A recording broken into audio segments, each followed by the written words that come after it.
This is On Their Next Podcast. I'm your host, Chef Seafood Jersey, and this program is brought to you by Bloodline Films, From the Soil, Black American docu-series where we travel all around the country, waking up the culture, cuisine, and of course, highlighting the Black American grassroots advocates in pursuit of reparative justice. And you better believe, family, your meal is served up out of the community kitchen. Now, let's get into your girl. Let's really have some understanding. We're going to give y'all the main course, which is the reaction here of Kamala Harris, because Candace Owens has done a very good job of packing her up. However, we're going to give y'all a couple appetizers, okay? We're going to touch on a little bit of that VP debate, or we might even touch in on your girl Jaguar Wright, as she went kind of ballistic between the Pierce Morgan and Brother Starr. Starr report, she went kind of crazy on that. We're going to have to talk about that. And then, of course, we get into this reaction here.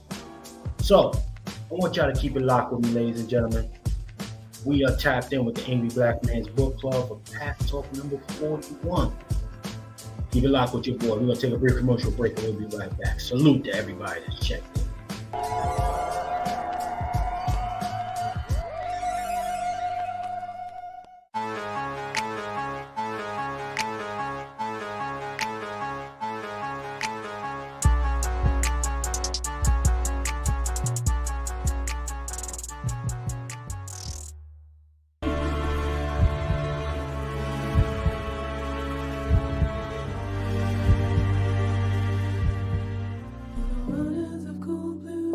I've been all over the world. I've noticed this about Black Americans, and I'll stop here. We have more people trying to turn us around than I've seen for any other group anywhere in the world relative to what our situation is. That you've got teachers, you got people that will just do stuff. If they find out you're legit, just help you because they want to see Black folks make it. We do have this. This is lacking in other places, I can assure you. But you know what? Our desire to save people cannot be greater than people's desire to be saved and to help. So the people that do not want it, let them go. Jesus said, let the dead bury the dead. I sure get it nowadays.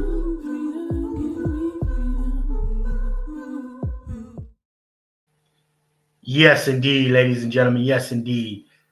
Salute to everybody that's checked in with your boy. Let me get into some advertisements real quick. And then, of course, I got to go down and see what family is checked into the building. Let's do this. The advertisements, ladies and gentlemen. If you need to get your Black American drippity drip, okay, go to FromTheSoil.tv. Put on section, get your Black American Heritage Flag Converses, limited edition Jones, very fly, very drippy, ladies and gentlemen. Go over there and get that. Thanksgiving is around the corner, so I need you sliding right. You understand? Also, while you're there, don't hesitate to go ahead and check out the Black American Heritage Flag apron, ladies and gentlemen. Very fly, very drippy. It's going to have you spinning the block in that kitchen, something vicious. Yes, indeed. I mean that. That's for real. So go ahead and pick you up one of those for the holiday, ladies and gentlemen. And we will get it out to you as quickly as possible so that you do have it for the holiday. All right? Also, I want you to keep in mind, ladies and gentlemen, around the corner is our Wasi Summit for the ladies. Okay? Our sister's going to be coming through giving real game. We got a couple certified gun trainers, females. Here going to be talking that talk, of course, backing up the new patriarchy foundation with which we are trying to reestablish here when it comes to the Black American community. So yeah, definitely check it out. PatriarchSummit.com. Be up to breast, up to speed of what's going on. So just keep your head locked on that so you can see what's coming down the pipeline, family. December the 14th is the day. So I want y'all to definitely peep that. And also, ladies and gentlemen, in my description, you're going to see the link for Cooking with Chef C series that's going to be coming to y'all via Patreon. So I want everybody to go ahead and make sure you're locked in for that. We're going to be cooking up some really dope recipes for the holiday live. So you will be able to ask me questions and everything like that. Keep it locked for that. It is in the description, ladies and gentlemen. You want to become a Patreon member. So salute to everybody that's in the building. Let me see something here. Now, real quick, let me see what family is in the building.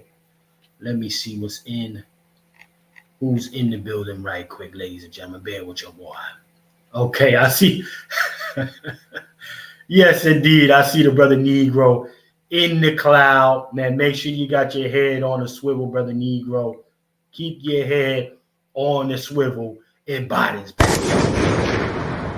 Yes, indeed. Yes, indeed. Let me see who else is in here. Yes, indeed, ladies and gentlemen, we got Black American Services Supply, my brother Vader. Make sure you check in, brother Vader. Salute to brother Vader Base in the building. Yes, indeed. Yes, indeed. Let me see who else is in here. Salute to Sister Jane Smith. I see you, Jay. We're going to keep that between us, sis. But salute to Sister Jane in the building. Let me see who else is in here. Let me see. Is Brother Cut the Check in the building? Yes, indeed, ladies and gentlemen. Salute to our brother Cut the Check. What's happening, brother Cut the Check? What's happening with you, man? Big Meech in the building. What's happening with you, family? What it look like, man? You staying safe out there? Salute to Meech. Salute. Let me see who else is in here. One more time for your mind. Let me see who's in here. Oh, yes, indeed. My sister Star is in the building. Hello to my sister Star. What's happening with you, sis? What's happening? All right. Now, we don't went through the line. We don't went through it. Yes, indeed. Let's see what's happening here. Family, so much has been going on. Matter of fact, let me drop the link for the brothers to check in. Okay, 1 second, family. Make sure if you haven't done so, make sure you're liking, you're sharing, you're subscribing. Also, for the ones that like to listen in the cloud and you really don't fuck with Chef C like that or what we doing over here, but you want to see him fail, hit the dislike button. You think dig me? Hit the dislike button for your wall. If you're in the cloud and you don't really fuck with Chef C, you're waiting for the nigga to hit the curve, nigga. Hit the dislike. Yeah, I mean, we like that. Let me know it's real with the dislike. You dig me? That's where we at with this. So, ladies and gentlemen, a lot has been going on this week. A lot has been going on, man. You know, and we are really trying to keep our head on the swivel. You got ports shutting down, right? You gotta listen. I'm not gonna hold nobody. Let's talk about this debate for a quick second. That debate, it wasn't as sloppy as I thought it would be. That I want to keep 100. It wasn't as sloppy as I thought it would be. Those two guys, they conducted themselves like professionals for the most part. And honestly, if you're talking about conduct, the way people, handle themselves on the main stage, it was a very mature environment, except when we saw, now we got to keep this 100. We saw those folks running a play, right? We saw the moderator cut your boy Vance's mic. Yeah. Shout out to Cut the Check, man. He gonna hit the dislike on GP. Shout out to Cut the Check. Yeah. Again, my haters in the cloud. Niggas be watching. Listen, do me a favor. Just hit that dislike. Let Chef C know it's real. Shout out to P. Will in the building. It was good with you, brother P. Will. What's happening with brother P. Will checking in the building? Salute. Yeah. I believe P. Will is a man, you know. Don't hold me, fam, if it's a woman. Don't hold your wife, you know. But let's keep this going. Now, again, we saw the presidential debate. We peeped it a little bit. Well, the VP debate. You know, normally we broadcast live, family. It's a little different, you know, but this week has been very busy for your boy. I apologize for that. So we didn't broadcast it live. However, I want to touch on, you know, just a little bit really quickly here. The exchange between the two gentlemen was very mature. I will say this. The exchange, salute, P. Wilson. Indeed, brother, indeed, salute. The exchange was very mature, right? Vance, y'all better watch that cat. He pretty quick with the draw. Unlike your girl Kamala Harris, who needs to be unburdened by what has been. Okay? Unlike your girl Kamala Harris, who needs to be unburdened by what has been, family. Vance is quick on the draw. You understand me? Very quick on the draw. They tried to throw the loogie. They went out there with the whole bullshit talk about the fucking Haitians in Spring, you know, Ohio. And he came back with the facts. Ultimately, says something to the degree of them having it fast tracked to citizenship. Ultimately, and that comes off the back of your girl Kamala Harris instituting that digital citizenship device that she's got. She got that app. So basically, anybody that's coming through at the border, but now getting flued in. Let's be clear about that. Niggas is getting flued in, right? All they got to do is download the app, put in their information, and they get to go through the different portals within that app to get their food stamps, family, get their motherfucking 5,000 to 7,000. Some people even getting 9,000. Your boy heard 9,000 a month. You know what I mean? So salute the Vance for really waking that up, because again, you know, we're looking at that propaganda with the whole cats and all this other shit. Listen, man. Listen. Can Chef C keep it 100? Salute to the 60 plus in here. Can Chef C keep it real playing with niggas? Niggas ain't stopped eating at Chinese food restaurants. I'm saying a lot of niggas is still eating cats until this day. Yeah? Some niggas is still eating cats till this day. Niggas can't get enough of that General Souls. Huh? Niggas cannot get enough of that General Souls. Chicken. Quote unquote. Yeah, he already need. Niggas can't get enough of them fried wings. Them Thai basil Jones. I'm seeing niggas go crazy. So we're going to have to be honest about some shit over here. If it go down, family, let's keep this a buck. If it go down, Chef C is going to be making cat all type of way. I'm keeping a buck with niggas. Garfield got to get cooked, God damn it. I'm cooking Garfield flambe. Salute to my brother Vader. Vader Base app checking in right now with us, man. What's happening with you, brother?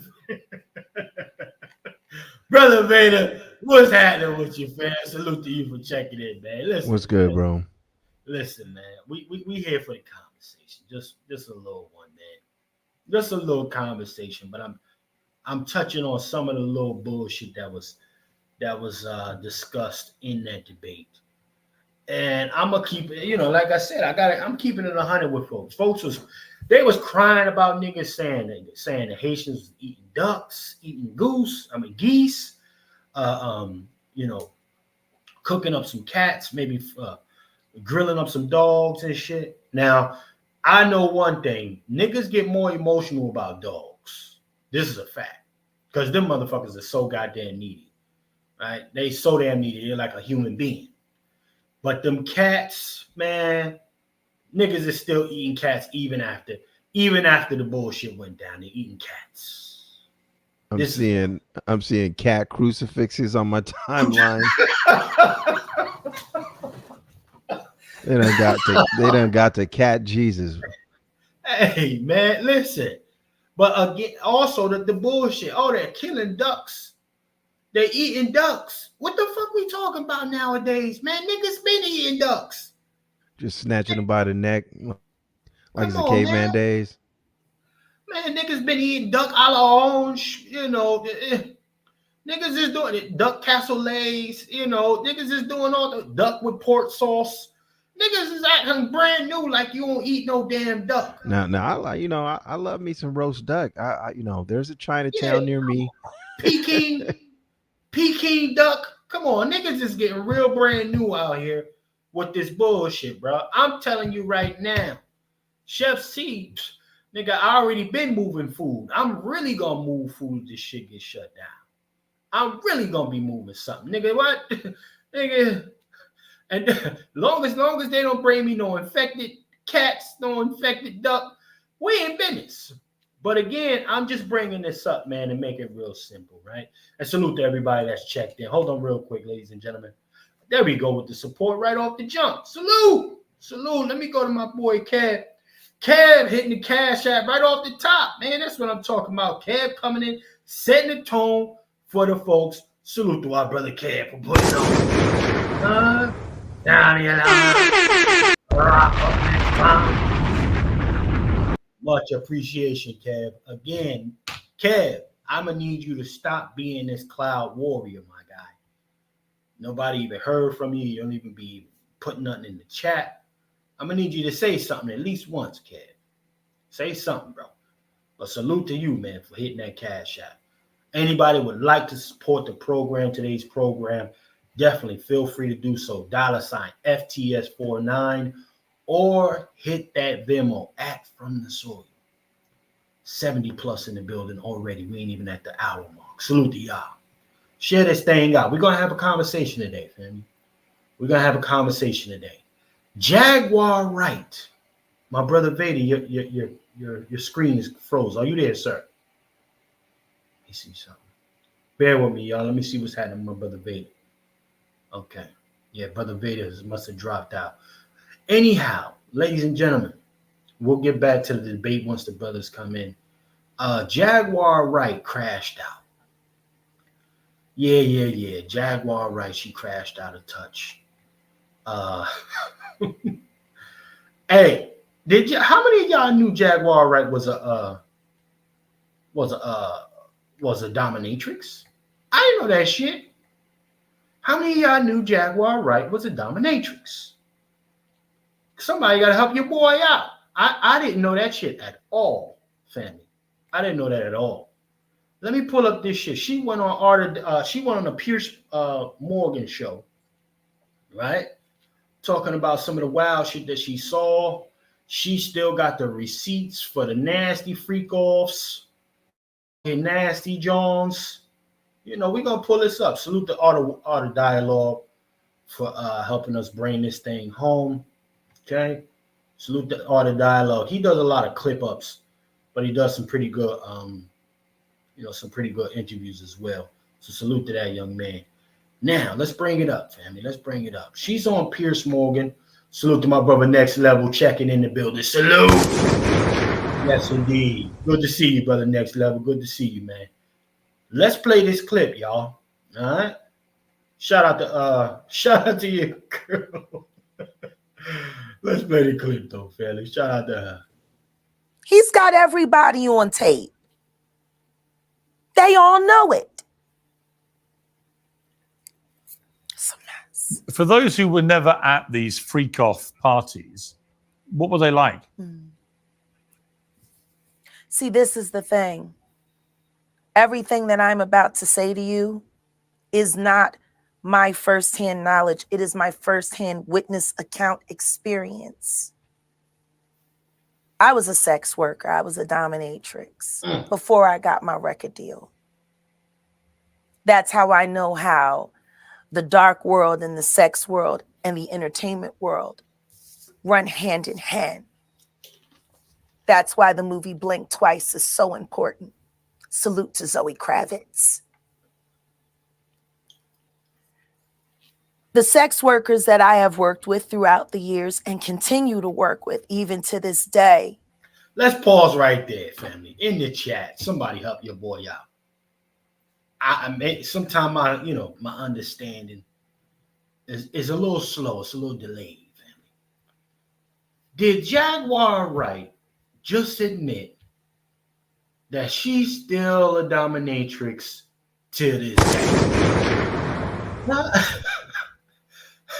somebody help your boy out. I can be a little slow sometimes. Did she just admit that she's still getting busy?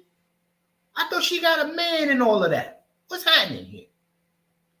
I'm just trying to get some understanding. Salute to the 80 plus in the building right now. Huh? Yeah, salute to Sister Vina for checking in. Salute to our Sister Vina. Is Jaguar Wright out here trying to sound all deep and then go on and slap some asses and pegging niggas once she get off the broadcast, once she get off somebody's podcast? If she pegging niggas once she get off a podcast? Somebody help Chef C out, man. Salute to Brother Vader back in the building, man. Hey, Brother Vader, are you up to speed with this, man? Did you hear the clip? I know you got kicked out. No, I haven't heard this clip. I am not familiar. Okay. Actually, you know what? We got 80 plus. Brother Juan J. Johnson is in the building. Ladies and gentlemen, the wolf is in the building, ladies and gentlemen.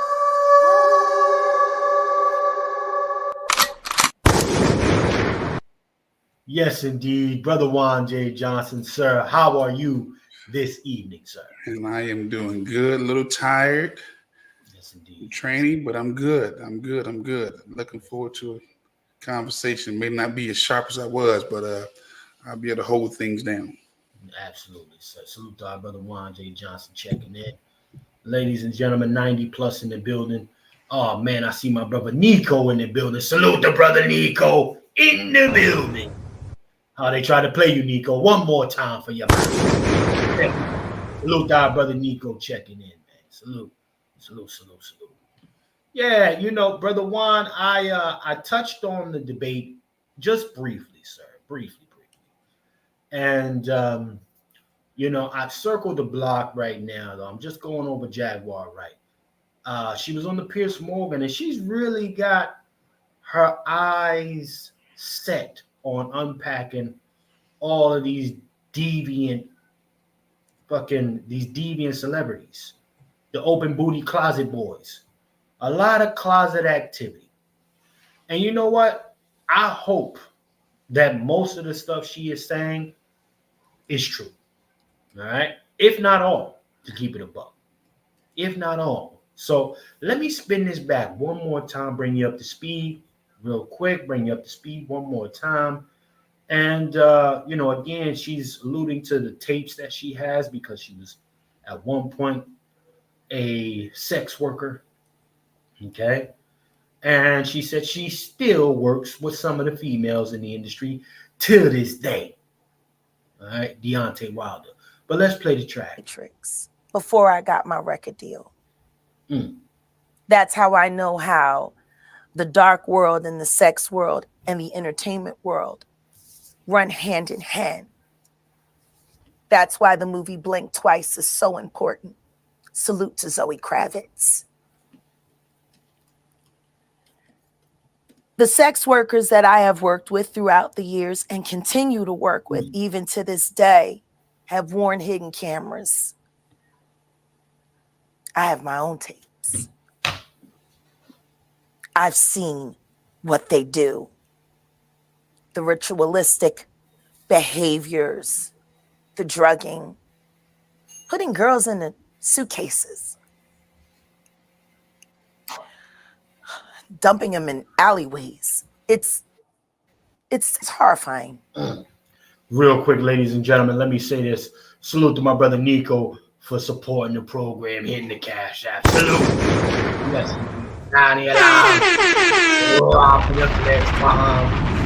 Salute, brother Nico.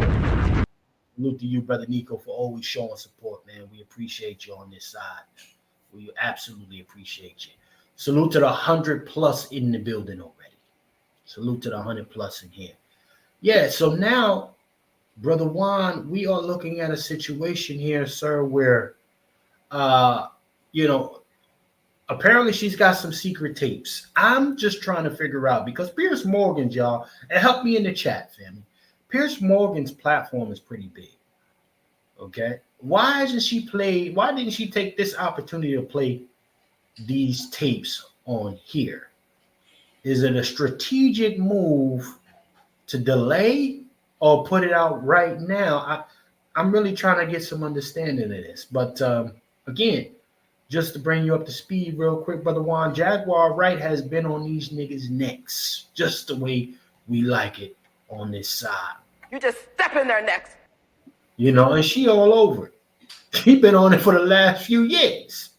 So I gotta say, I'm hoping it goes down the way we need it to go down. My brother Juan J. Johnson, sir, what say you after hearing this? Are you familiar with the sister Jaguar Wright? A little bit. I don't really follow her like that because she, we got a lot of we got more of that. attention folks out here. Okay, let me keep it rich. We got a lot of attention whores out here. Attention whore can be a male or female. All right, come on, let's go there. Yeah. Okay. So, like I said, a broken clock can be right twice a day. Jaguar Wright, again, I don't take nothing from what she's saying, but my thing is this. Nobody said nothing as long as they was getting paid. I mean, everybody got what? They got their money, they got their clout, they got the stardom, and now everybody got something to say. When I tell you, man, I put a price on loyalty, even degenerate loyalty. Okay? Because we don't see these same stories from the dominant culture talking about Hugh Hefner. Come on. Okay? Playboy. Or the Hustle magazine. What's his name? Who did the Hustle magazine? Who also had these crazy parties. Right. I just get tired of seeing black faces become the face of debauchery and all things negative. But I'll stick with the Jaguar Wright. I have not seen the entire broadcast of Piers Morgan. I've seen clips of it. Right. Okay. But my thing is this: everybody was eating. Nobody had nothing to say. And everybody wanted to be a part of what? The Diddy, the Brother Love parties. Nobody said nothing for years. Decades. Now everybody got something to say. Okay. Well, that's, and that's my sentiment to a degree as well, sir. But everybody said they fear for their lives. That's right, Nico. Larry Flint and Hustler. Larry Flint. Hugh Hefner. Right. They kept parties going. They was the standard, man. But we got to put it on. We got to put Puffy out there. Brother Love. Diddy. Again, I don't defend his behavior. If he did it, if he's found guilty of the minors, then let him pay the price. But you're not going to get me to just go on people who was consenting adults with wild sex hedoism fantasies. Come on. It was just hedo on steroids. It was hedoism on steroids, but Puffy was the ringleader. And all of them got invitations to take part in whatever you can imagine, whatever you can fantasize. We gonna do it at the Diddy party. And Right. they all was 100% on board, man. Come on. Come on. Listen. I listen, Brother Wolf. I listen. I second that sentiment, sir. I second the sentiment, and you know what? But what's really stands out to a guy like me is the silence of the other one. See, it was all black excellence just a week ago, right? It was just black excellence a week ago. Where the fuck is Jay-Z? Shout out to Jay-Z. Black excellence. You know, we moved past this. All of that fly shit. This is chess, not checkers. Blah, blah, blah, blah, blah. Quiet as a motherfucking... a mouse taking a shit in the corner. So watch this. Yeah. They didn't have the type of coverage that Diddy is getting. They didn't have this type of coverage for Epstein. Come on. And Epstein was 1,000% worse than Diddy. Epstein was Diddy on steroids. You didn't see this. And we still haven't seen the names on the Epstein list. Okay? You still ain't seen that. Epstein had a whole damn island. Buffy had no island. He flew you from California, Florida, New York. Shout out to the family in here. I mean, listen, you know, we're dealing with a situation where you gotta, first and foremost, these folks, just like this presidential candidate, Kamala Harris, these are selected people. Right? These folks are chosen. Okay?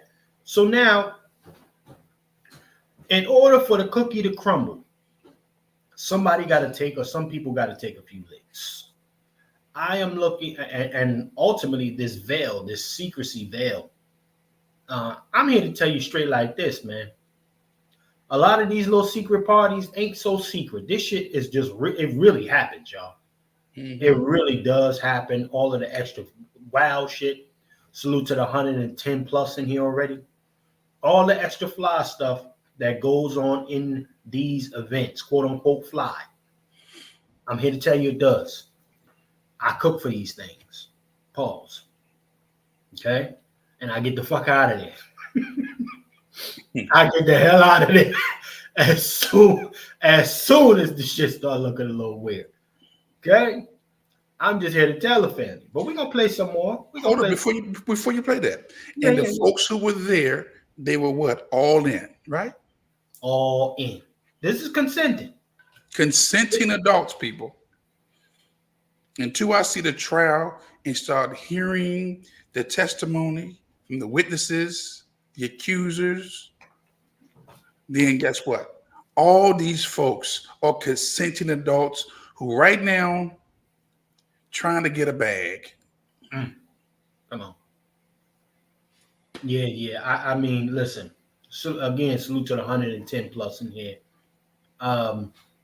You know, a wolf smells blood. Sharks smell blood in the water. Right? They go crazy off of that shit. So again, I wouldn't be surprised that this is all the same kind of stuff. You know, I do know though, as far as advocating and talking and speaking some truth, quote unquote, Jaguar Wright has been leading the charge on that for a long time. And she has been the crazy, quote unquote, labeled the crazy woman out here. You know? And I think part of it has to do, I'm going to say this. Can we keep it 100 family in here? I think a lot of it has to do with her delivery. She be trying to sound way too motherfucking deep. I mean, way too deep. She be getting all slow. They be yo, Jaguar Wright, just tell a story, sis. Tell a story. Right? You know what I mean? Don't do all the theatrical shit. Like, look at her. Even when she telling the Pierce Morgan, look how deep she try to get. And it's all done under the protection of this is going to be paid off. There's another NDA. This is going to be, it's terrible. it seems to have been something that people, a lot of people. Hey, yo. Now, listen, fam, I'm not laughing about any potential victims, but but it's so dramatic, fam. It's so dramatic. She paused for like 2.5 seconds and then said, "It's terrible." That shit be having me rolling, y'all. That shit be having me dying in here. Let me see who else is. Salute to Ray checking in, man. What's happening with you, Ray? What's happening with you? Salute. Let me see what the chat is saying right now. Let me see what the chat is saying. Sister Star said, when you see Gloria Allred representing people, you know those are the ones looking for a payout. And that's a bubble fact, Sister Star. When Gloria Allred, right, Ben Crump, married, when all of these folks come out, you know it's a bag chase. It's a bag chase. Particularly when in the case of women. When you see Gloria start telling chicks, pick their hair out. Pick your hair out. put some sister girl loops in your ears. Huh? That's what Gloria Allred will do. And then she'll tell you, she'll say, make sure you put your fist in the air. Make sure you put your fist in the air when they interview you. But you know what, Chef? Anybody that's talking is not talking for free. Come on. There's something that they want, whether it's money, whether it's some type of show, or whether it's some more subscribers, or they want to be credible, but they're not talking for free. So we ain't asked the question, how much she get paid for the interview? She probably got a book coming. She's not going to release everything because she got a book or something she's working on. Or better yet, a movie, a premiere. None of these folks that's talking right now are doing it for free. That's what I'm saying. These folks enjoyed the lasciviousness. They enjoyed the sexual encounters. They enjoyed. Watch this, man. See, watch this. As people who don't really have that money that the others have, we look at them as, man, if I had that money, I'd be doing the same thing too, probably. Okay? Right.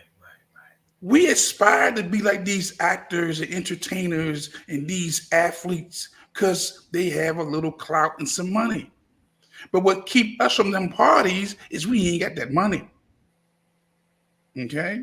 But for those ones who partook in those events, they could afford to be there. Right. Okay? And they was there for decades and said nothing. Come on, man. Now, I'm not excusing Diddy's behavior, whatever he did. If he did it, may he rot in the cell. Right. Well, let me say this. Let me play a little bit more of this, but I'm gonna salute the brother Negro for hitting the Cash App as well.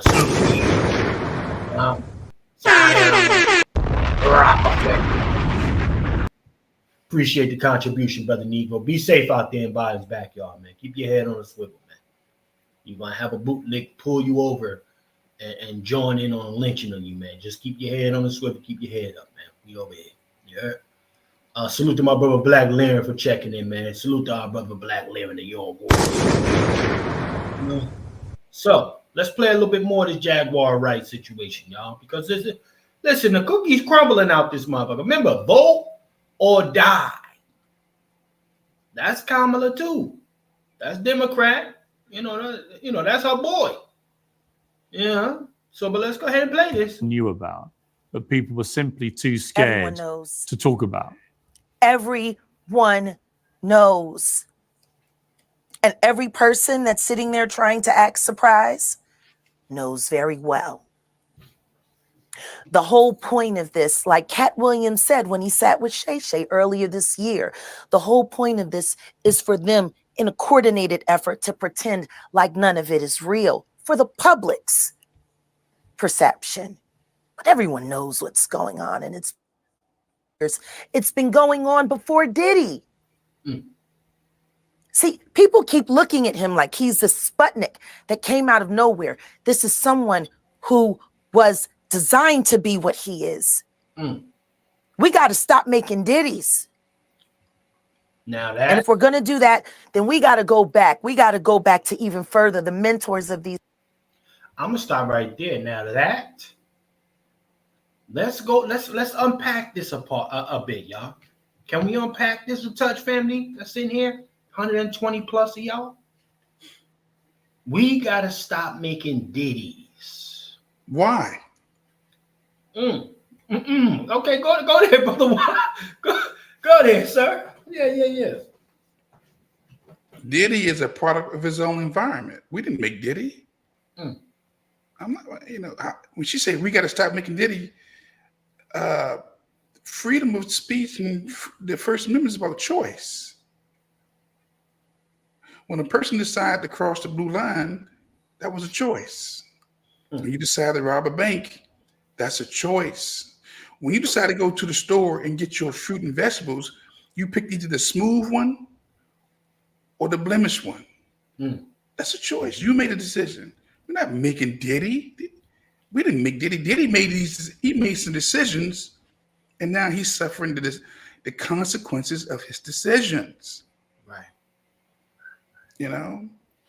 This is what you call karma catching up with you. That's all. What you sow, you got to reap. What you plant, you're going to pluck.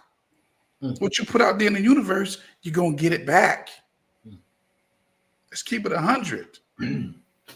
And again, full disclosure, to me, all this is a distraction and it's just entertainment. It's a big distraction. But again, because we live in this society that's built on who did what with who and why they do it. See, because we don't talk about. No, I'm there alone. No. Don't spoon feed the folks, brother Wolf. Don't spoon feed the family. Now you understand? Like, listen, if we're gonna talk about it, let's talk about it. Step in there next. Look, let's not act like that we live in a moral conscious country. What was it built on? Now we're gonna talk. Now. Okay. Come on. Without getting real historical. The same thing that they're complaining about Diddy on. That's what it was built on. Right. But this time we got to attach a black face to it. You didn't hear them calling for Hugh Hefner's demise? Larry Flint demise? The Penthouse magazines, all those guys? Hollywood be called Hollyweird. Girls Gone Wild. Yeah. The entertainment community is what it is. It's an entertainment community. Okay. Well, brother. Well, let me go here with it, brother Juan, because I do agree with her sentiment to some regard. And what do I mean by that? She's the pot calling the kettle black. Yeah, but you know what? Here's the truth.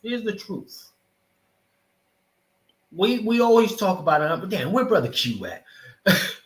Talking about these L's that might have to be held. Huh?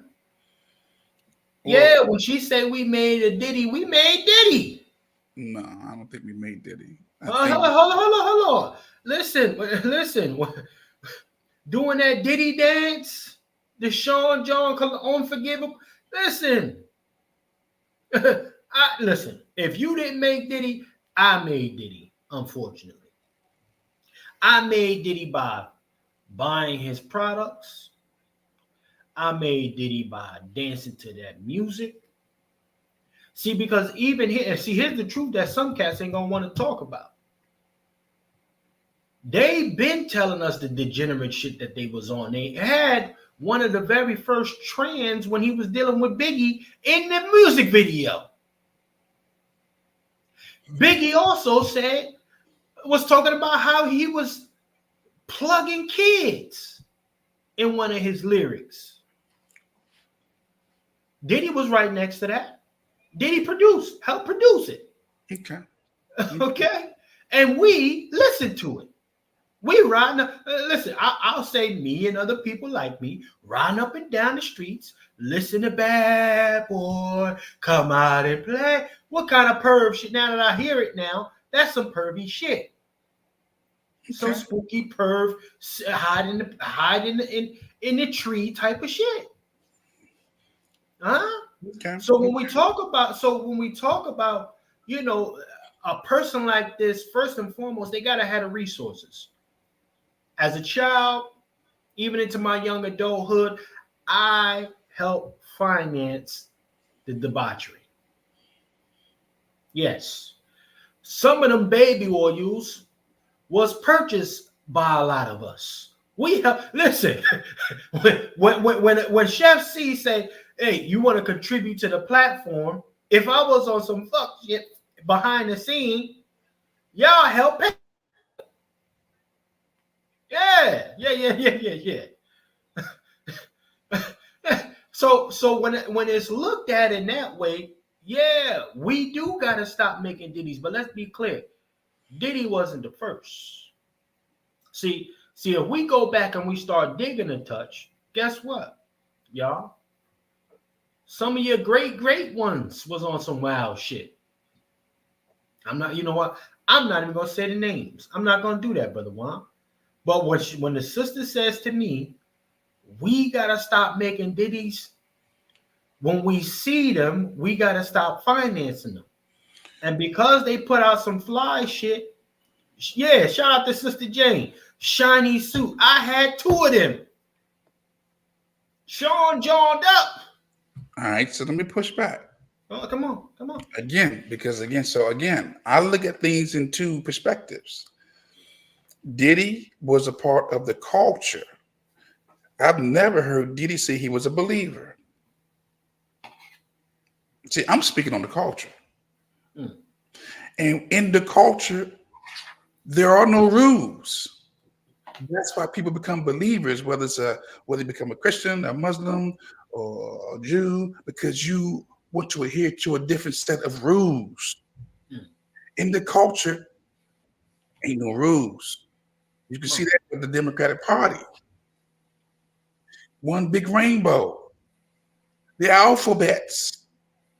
Nope. The hell with the First Amendment. The hell with the Second Amendment. Forget about the Fourth Amendment, which is search and seizures, laws of arrest. It's whatever you want to do in the culture. But as a believer, we got some rules, some regulations, some standards. Okay. So I'm not surprised about what Diddy's doing, because this is what the culture, people leave the culture and come to the belief system because they say it's got to be another way. So I'm only speaking on the culture because I'm a part of it, but that ain't me. I didn't make Diddy. WMD culture made Diddy. And if you want to go down this road, we can deal with, okay, so let me stop singing the Star Spangled Banner then. Come on. All right. Let me shine the spotlight on the founding fathers. Let's have a conversation. Whoa, yeah. You I'm know, here for that one. I mean, the country was built on what? Genocide. Debauchery.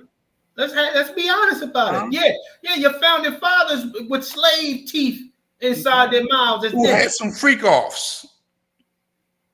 With who? My ancestors. Let's keep it a buck. If you want to go there, you won't make it. Diddy ain't the face to me. He's a willful participant, but he ain't the face. All right, Brother Juan. Yeah, I'm gonna let that percolate in the air for a minute, because we got the Brother Negro. He must have got out of purgatory for a second. Salute to our Brother Negro for checking into the building. Biden gave me a pardon from the backyard, no homo. Biden gave me a pardon. Brother Negro, they ain't fully let you out, man. Your audio is trash. So they still kind of got you still stuck in the slave quarters, man. You gotta pull away for a second.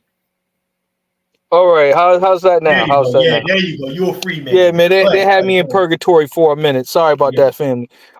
First things first, where's African Bambaataa in the equation? They both from New York. All right. People was laughing when that young man was getting sodomized. They were making jokes about that young black brother. They were making fun of that young black brother when he was acting out on social media. But when the chickens come home to roost, and when it's a much bigger problem, now everybody want to call foul, especially when it happened to a young black boy. Like, let's really wake that up. But yet still, you got people that don't want to pay homage to the victims of hip hop. Where's the documentary on that?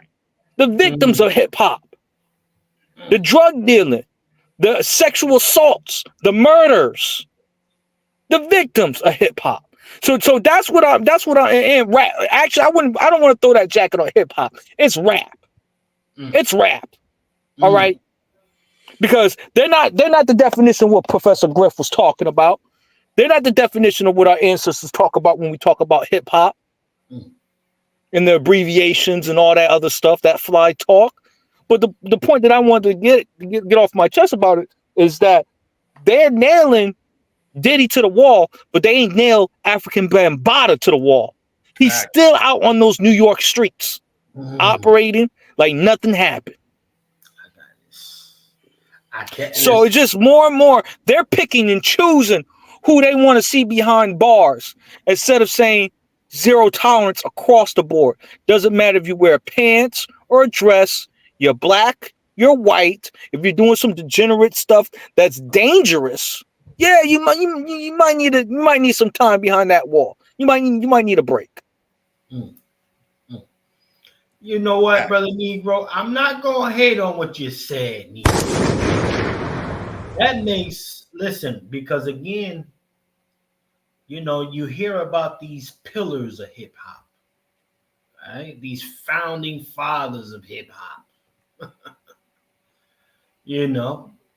Africa Bambaataa is on there, and he's still good. African Bambaataa hasn't been picked up. I'm trying to get some understanding of that. But he's still good in the hood. That's the point that I'm getting at. He's still allowed to no different from that nigga Polite. He was allowed to operate in the hood. Come on. That's the problem. And then when you got real Negroes, real black American men that say, yo, zero tolerance to that fuck shit, they kill that brother. They kill that black man. They lynch that black man. Hell, they even set that black man up and let the white man take him out. Let's be really real about this. So yeah, the reason why I'm kind of emotional about it, because I know people that were that bad boy, personally, that were victims, They got their music stolen from them, got intellectual property stolen from them, things that they used to advance his empire, but he didn't do nothing to look out for the interests of his people. They came to Diddy about doing insurance, right? This is off the books, family. They were trying to tell them that rappers need health care because what was going on, that rappers were dying and they didn't have no health care. Craig Mack.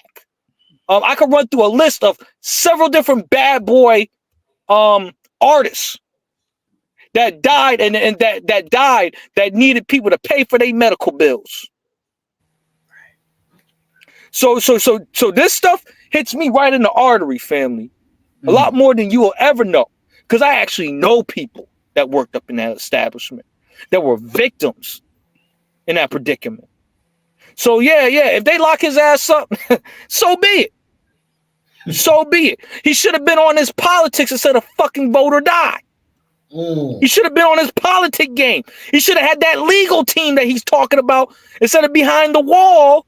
He should have had that legal team prior to him going to jail. Like, let's really wake this up. See, what Diddy is the failure of black music in black music and entrepreneurship. He is a failure to me because he's not gonna. And how he's a failure is the fact that he allowed that money all that money is not gonna go back to circulate in our community. We could just write that off right now. He had opportunities where he could have built. What was that? Sean John? He could have had a factory, a bad boy factory, employing black people, and right in New York, and he chose not to. These are the decisions that he chose not to be an active player in black business, but be the face of black business, the face of black excellence. See, people don't understand how that damaged something that's irreparable. Such a way, him talking this black. Well, hold on real quick. I don't want to digress, but see, a lot of niggas is out here supporting Patti LaBelle pies when she only get 10% of the cut. She don't own that shit. No different from Jay-Z being the face of the Brooklyn Nets when he was like 0.00000 whatever. And he gentrified the whole damn Brooklyn community, and he's still welcome back to the hood. See, that's the fuck shit I'm talking about, man. That's the stuff that I get angry about because real black men who were standing on something died as a result of that. Well, salute to the brother Negro. He had to get that off. You know, when you salute to our brother Negro, man. Salute to that. Yeah, the brother's behind enemy lines all day, y'all. He behind enemy lines and back. But I agree with Negro. I agree 1,000% with Negro. No. Listen, I agree with the Negro too. that's the facts. But watch this. Yeah. See, when you got money, a lot of folks a lot of people ain't really never had no money. You had some good job, but you ain't really had no money. I'm talking about money at your disposal. I'm talking about disposable income. I'm talking about that type of money that'll make you either a better person or a worse person. Well, never worse, Brother Juan. More of who you actually are. Well, again, money. Look, I am 1,000% on Negro's side. And a lot of us, again, have not been in these circles. We've never had that type of money that will give you access to whatever you want. Wait, Brother Dewan, can I give a little pushback? You don't need to be money to be in these circles because if you don't have the money, then you're going to be the person. You're going to be the not you, but the person that don't have the money is the person that's I would say that's getting used, abused. They're on the menu. They're on the menu. Yeah. So there are broke people at the party. Yeah. Don't get it. Don't get that effed up either. Because when I say that, I've been around. I've seen how these young brothers and sisters get taken advantage of. It really bothers me because they don't do this shit to the white folks. Diddy wasn't doing that really to the white folks like that. Like, let's really keep it really real. Like, was he doing that to Danny D. Kane, to that white girl, Aubrey? Was he doing it to that Bobby Klein, the little white boy? No, he wasn't really doing that. He was only doing that to Negroes, Black American people. Well, hold on, ripping them off. Hold on, they said he did it to Justin Bieber though. Look at Justin. Man, he took advantage of Justin. Well, Justin Bieber's Canadian. I'm joking, but the point that I wanted to get at is that like okay, one white boy out of a sea of black people, so that white boy takes precedent over the sea of black people that he ripped off. See, this is where we as a people is putting the issue of white people above our own. Well, hold up, man. I may push back on that. Yeah. Come with it, Wolf. Come on now. Look, we cannot minimize the value of white skin. Let's not get. Look, Justin Bieber had at least he's got $5 million of white skin without him cashing it in.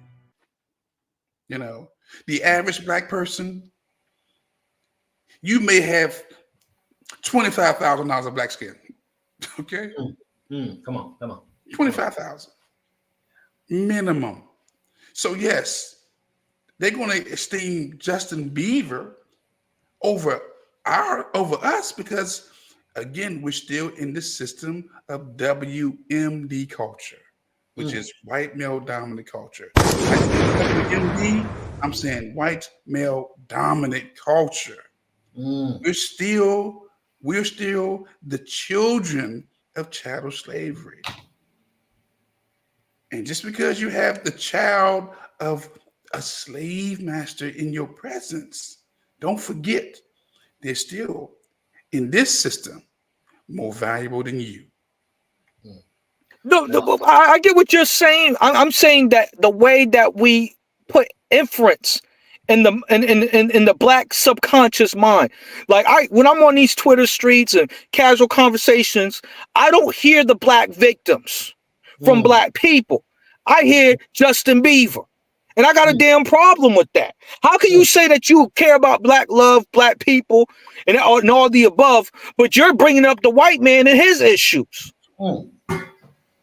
That's kind of the problem that I have with the whole Justin Bieber rhetoric that gets pushed out on these streets.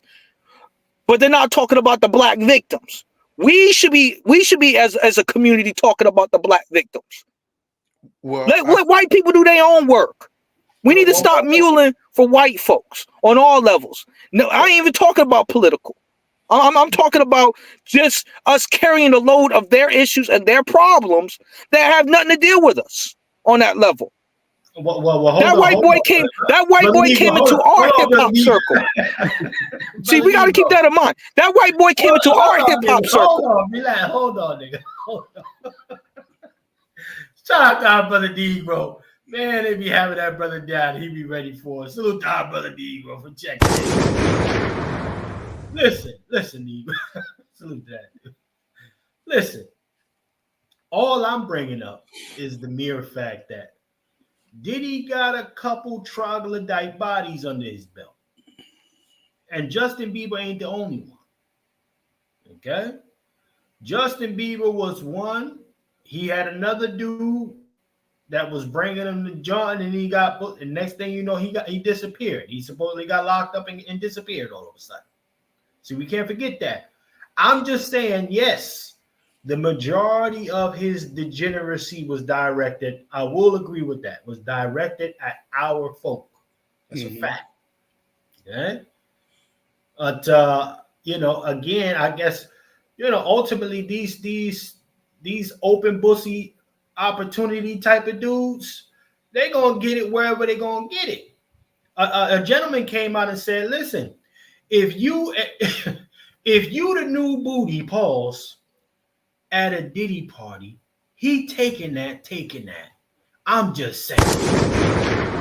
If you the new booty at a Diddy party, particularly the males, Diddy is taking that. So I just, listen, again, we're in a situation where, we got to be clear about a couple other things. LeBron James came out and said, I'm inviting everybody to the greatest party in the world. LeBron James opened his fucking mouth about everything else, and you don't hear shit out of LeBron right about now about this situation. Where you at, King James? Huh? I got one angle that we didn't touch upon. Did he sabotage the progression of hip hop and rap? There's allegations, strong allegations, is that he was the one who blew the spot on Murder Inc., all the other ones that were out west. Like what the hell they call themselves? Suge Knight's people and all that nonsense. Death Row and all them. Yeah. So when these black media companies and whatnot were at their peak, this guy allegedly sabotaged these black enterprises. See, that's something that's not really discussed about, and you got to be around those areas to know what I'm talking about. Like That's why I'm so heated about this, because we had an opportunity to in the late 1990s and the early 2000s, we could have got ourselves out of our situation and using hip hop and rap as a vehicle. This guy has sabotaged it with Vote and Fucking Die. All right. So that's the reason why I got a lot of hostility to this guy. And it's not because I'm from Connecticut with the binoculars on looking at New York. You sure? All you right. sure? You sure? I know you well city niggas be. I know you New England. Yeah, but a little different. I'm gonna have to push back. All right, let's go here. Only because in every industry, right?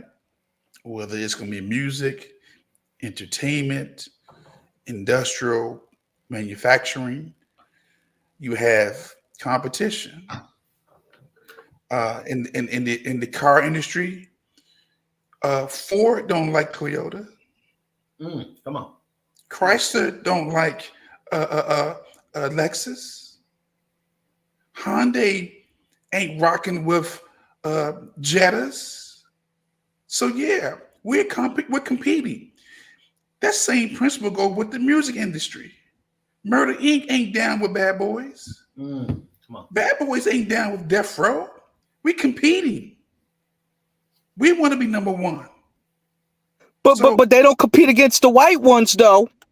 They're willing to go WWE against black and other black entities instead of working together and boxing out the white man and all the other groups. See, this is the reason why you got Chinese people with braids rapping, saying that they're a big dog. If that be the case, I don't see Ford joining hands with Chrysler.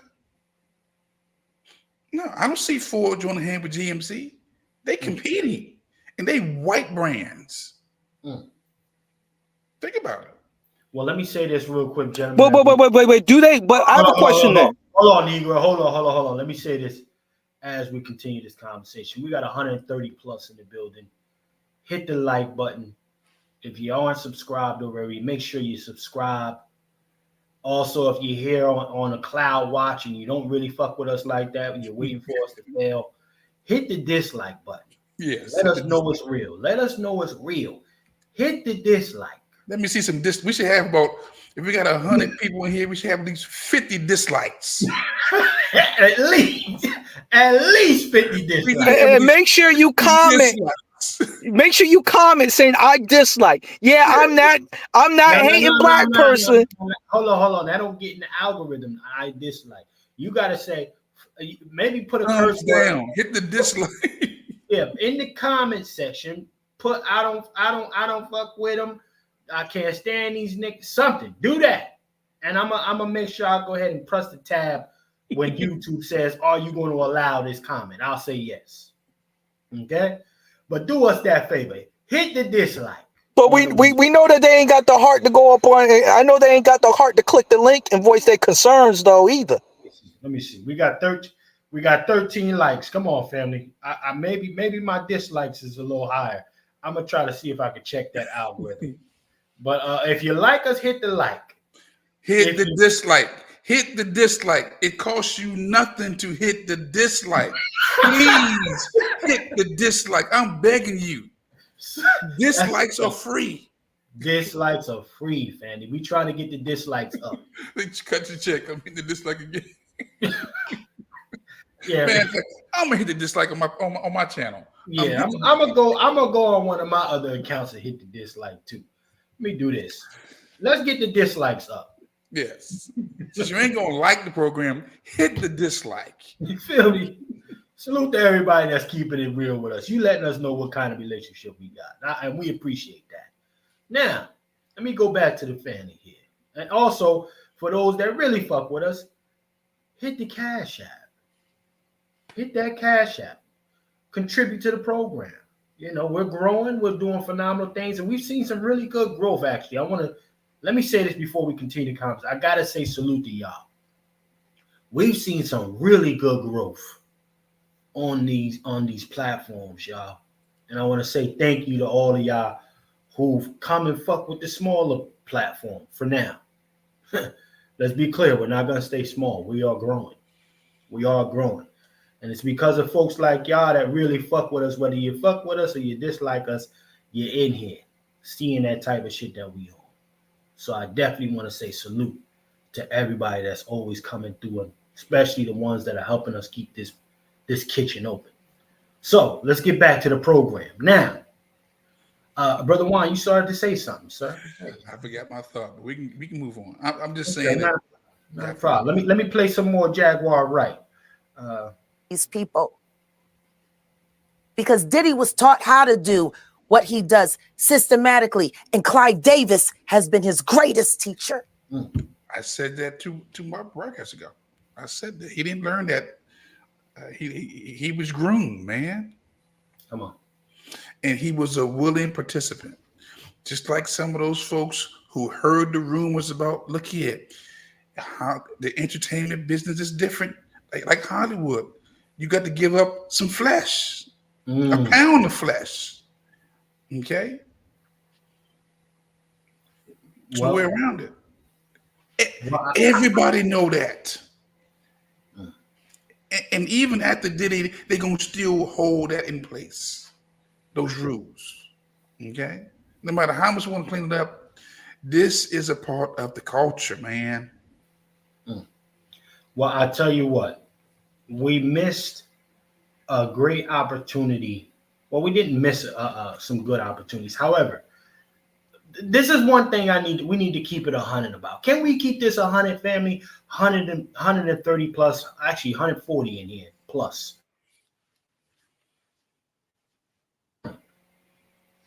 Family members have been giving away their kids for decades. Africa Bambaataa was one of many people who was given children because family members liked him so much they wanted backstage passes. They wanted tickets, free tickets to admission. Same thing for those who want to call out an R. Kelly. Family members was giving their kids over to R. Kelly. Aunties, uncles, shout out Aaliyah. R.I.P. to that sister. Family member had to give her over in order for the degeneracy to be unleashed on that young lady. Okay? This is the dark side of it that cats don't want to touch on. So when a Jay-Z, who also got what your girl Beyonce when she was about 14 or 15, actually she's 16. She was 16, y'all. Okay? Jay-Z was a full-grown man. Okay? That family gave her over to Jay-Z. The stories about Rihanna, another underage child. Regardless she Black American or not. These folks have been giving over their kids. A lot of this shit, we got to look at us. However, they got to learn it from somewhere. Well, go ahead, brother. Go ahead. Well, I mean, it's not just that they're just giving over their kids. We've been silent supporters. I mean, until he got locked up a couple years ago, we've been supporting him in his music, his videos. We've seen some of the music videos that he put out there, some of the evidence. The community has been silent supporters. But you know what? Again, see, I think a lot of us, man, wish that we was in those circles. That's one right there. Come on. Come with it. You know what I'm saying? And we live in vicariously through a lot of people in those out of order, inappropriate circles. And then when they get caught, we're the first ones to be right in front of TV, giving the names, who was involved. It's almost like a reality sitcom. We don't care about the victims. We want to know who the stars was. That's a sickness, man. That's a sickness. That's a major sickness. Oh no. Forget the victims. Who was involved? And we wish that we had the money or the access to be there. Easy on the brother. Hey, brother Chef, can I respond to something about this Jaguar Wright lady and whatnot? Yes, sir. Yes, sir. Okay. Her and Cardi B do need to have an investigator jacket on their asses. And she's out here talking about sex working and all this other goofy crap. She's still promoting the degenerate behavior. All right, like can we be honest and real about that? Well, listen. I've been a strong advocate of locking Cardi B up. Yeah. Cardi B was out there talking about drugging and raping black men. I had to do this. I had to do this for a record deal. Yeah. I remember that. No jackets on that broad, but they're giving jackets on Diddy. This woman said this on public radio. All right, public radio. She said this nonsense, and no jackets were thrown on this woman. So what shows to me is that America has an issue in seeing the criminality in a woman and seeing the evilness of a woman. Because when you look at the prison system, what do you say, sir? You want to go there? We can go there. That's another topic right there. Yeah, because when you look at the prison system, there's more jails to lock up black people, specifically black men. All right, there's no other demographics. So, and if they want to sit there and like, the point that I'm trying to get at is that they just starting to mass incarcerate women for any little thing. They just starting to do that. The prison, the pipeline on black boys been popping since I was a kid. So when I see these type of situations going on, and I see that our community doesn't know how to process evil women, they don't know how to tell your son, don't be around this evil woman. You dig where I'm coming? So that's what I'm seeing. I'm seeing a Jaguar Wright. She's trying to portray herself like a victim when we don't even know that she was one of the contributors at the Diddy party bringing these bitches through. Oh no! Yeah, it's a whole lot of things that could be thrown on Miss Jaguar Wright. And she's smart. If I was a Miss Jaguar Wright shoes, no homo or whatever, I wouldn't be saying a goddamn word. And I would be lawyering up. That's what I would be doing. Figuring it out that. But she want to be famous and whatnot. So she out here just talking a storm. She might talk herself right into the legal case. I think she has. I think a lot of these people are talking themselves right into that legal case. Well, I tell you what, gentlemen, we're going to leave it there for a second. We're going to take a brief commercial break, family, and we're going right into this Candace Owens thing. So I want to salute everybody that's checked in with us right now. Also, some of the family I just saw come in here. Salute to my sister DW, KR, sister Elevated, and my sister Namobi just checked in. If I missed anybody else, salute to you for checking in to the broadcast. Salute. We're going to a commercial, family, and we'll be right back. Keep it locked with us. I'm your host, Chef C, Pat Talk, number 41 with the brothers. We'll be right back, family. Salute.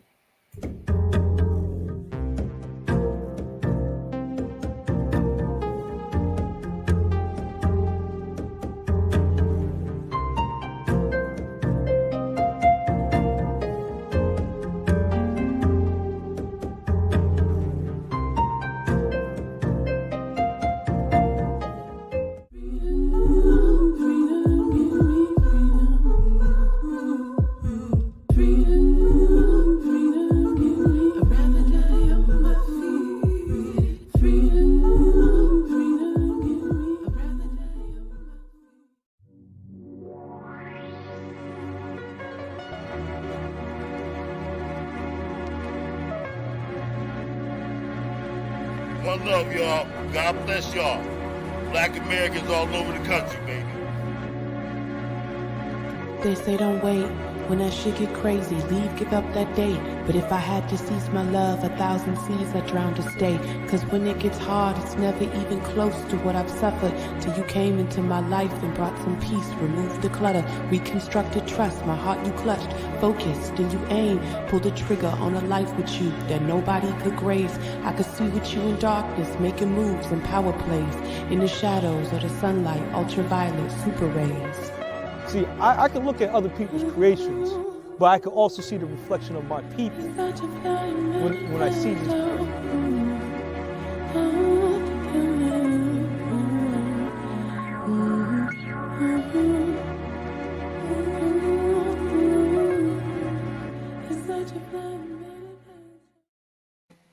Yes, indeed, ladies and gentlemen. Again, that's episode.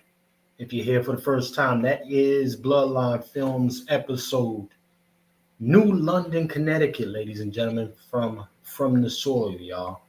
So definitely I want y'all to keep it locked with that. We are getting close. We'll be dropping season 2 very soon. We're excited to bring that to y'all, man. So definitely keep it locked in that regard. And that was our brother in that trailer clip, our brother Negro standing on it, you know, like he always does. So those of you who haven't seen season 1, definitely go over there and check that out from the soil.tv to check it out, family. Now, let's have a conversation. Candace Owens, family. I listen, I'm not going to hate on the sister. I mean, well, she's not a sister. Well, I got to respectfully, she's a half a sister. I believe she's got black. She's just trying to get that black card back, and it's still revoked. The Negro card is still revoked. Oh, hold on, Negro. Let me set it up. Shout out to our brother Negro. Oh, yeah. And she's quarter Negro and Caribbean, ladies and gentlemen, Candace Owens. But we're gonna wake this up, man. Now, she, ever since, you know, people came out, was real disrespectful to our sister Janet Jackson. Okay? Well, y'all already know how we felt about that, so we had to get our lick in. But Candace Owens said, you know what, I'm gonna put you in a coffin. I'm gonna put your bathtub wash collard greens in the coffin, everything. And when somebody putting in work like that, it's gonna be very hard, regardless of how I feel about somebody, family. You know what I mean? It's very hard. Now, listen, don't get it wrong. We objective over here, but with a slant to black American. Let's be clear. This is what this platform really is. It's objective, but we slant toward black American. Yes, indeed, unapologetically. However, Candace Owens is a lady that I can never forget, who said all of that evil, diabolical shit about our sister Breonna Taylor. Okay?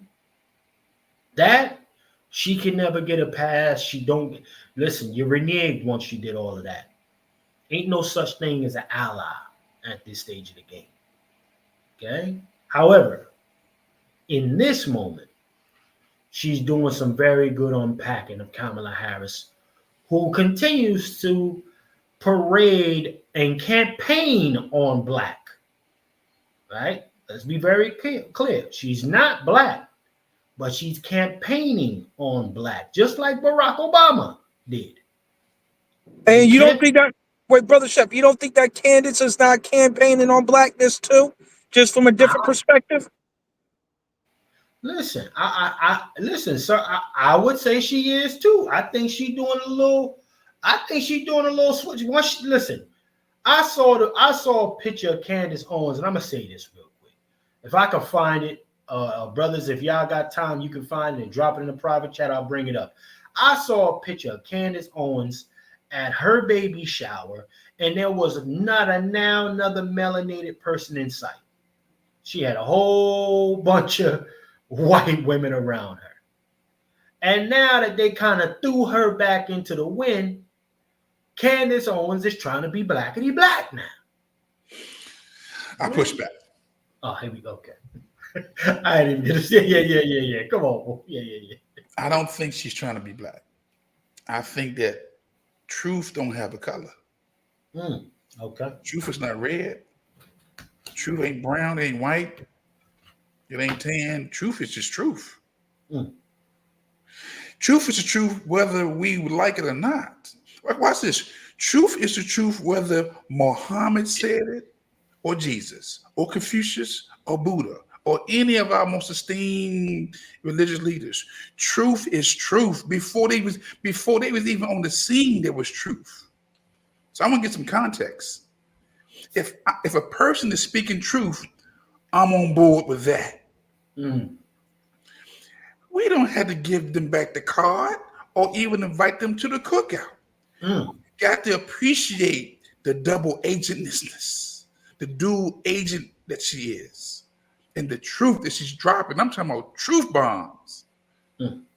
Again, if a white boy is telling the truth, it's just the truth. If an Asian is speaking truth, it's just the truth. Before Jesus spoke, there was truth. And the truth ain't the truth because he said it. It's just the truth. The truth ain't the truth because she said it. It's just her research, her dedication to, I mean, she's locked in like a pit bull grabbing her arm or leg. She won't let go. Hey, listen, brother Juan, listen. This is why I said, regardless of how I feel about this chick, this work she putting in with her team, it's the truth. This is some crippling, impactful shit here. Yeah. Now, family, we could do just as equal a job as Candace Owens is if you hit the like button or the dislike button, so people can find us, the share button, the subscribe, or hit the dislike. I need more dislikes on my page. More dislikes, please. We like that. That over here. Brother Chef, do you think that she has an ulterior motive with the truth? Like a broke clock could be right 2 times a day, right? And what I'm observing from my perspective is that this sister, or allegedly air quote sister, that's what I'm calling it, air quote sister, just because she's doing some good work, I can't give her that pass back, brother. She said a lot of things that hurt the progress of our people and advancement of our people. We out here talking about police brutality. She out here cooning it up, like really cooning it up. And then on top of that, we're gonna have to go Connecticut with her. All right. She used the NAACP, knowing damn well that Black American people can't even utilize the NAACP for hate crimes and whatnot in Connecticut. All right. She benefited off of that shit. Did she pay any restitution back to the NAACP or any other Black organization that she felt that was on code or that was uplifting the people? It was not Black Lives Matter, since we know she did a documentary of that nonsense. Respectfully, that's a good thing. But I didn't see her actually getting the ball rolling. And this is this lopsided relationship that these people have in the diaspora. And that's kind of my problem. She is like the crystallized version of that evilness that comes from the diaspora, that just do things for their advancement, but not for the advancement for even the Black collective as a whole, for all Black people. They're not even thinking like that, bro. So I can't really take that in good faith, though. Again, I'll say this: we have to get beyond projecting our Black exceptionalism on other people. They're not going to look out for us. When I say this is a new conversation, this is a new conversation among Black people, that we have now locked in on lineage, that we're not caping for everybody else no more, that we're looking out for our own. At the same time, again, with the Candace piece, there's thousands of books out here in this world that we read, and I don't know who wrote some of these books. all I see is words written on the paper, or words written on the paper. Almost black or white. With her, yes, she did some undermined stuff to the collective. Okay, we remember those things, but when she's doing some things, this piece right here, this is for the collective, because a lot of our people have the blinders on, like a horse with a blinders, can't see to the left or the right. They locked in on putting this woman in the White House, and Candace is locked in on exposing her. Well, I'll say this, Brother Juan. And also, I think I said salute to my sister, DW. If I didn't, let me make sure I put some respect on our sister, Queen DW, in the chat as usual. Salute to our sister, Queen DW. All right, family. Now, no, listen. Again, objectively, objectively, Candace is doing exceptional work, and this is why we need to touch on it. Okay. Salute to the 19 likes in here. Can we get to 25 before the broadcast is over in 30 minutes, man? Can we get 50 dislikes? 50 dislikes.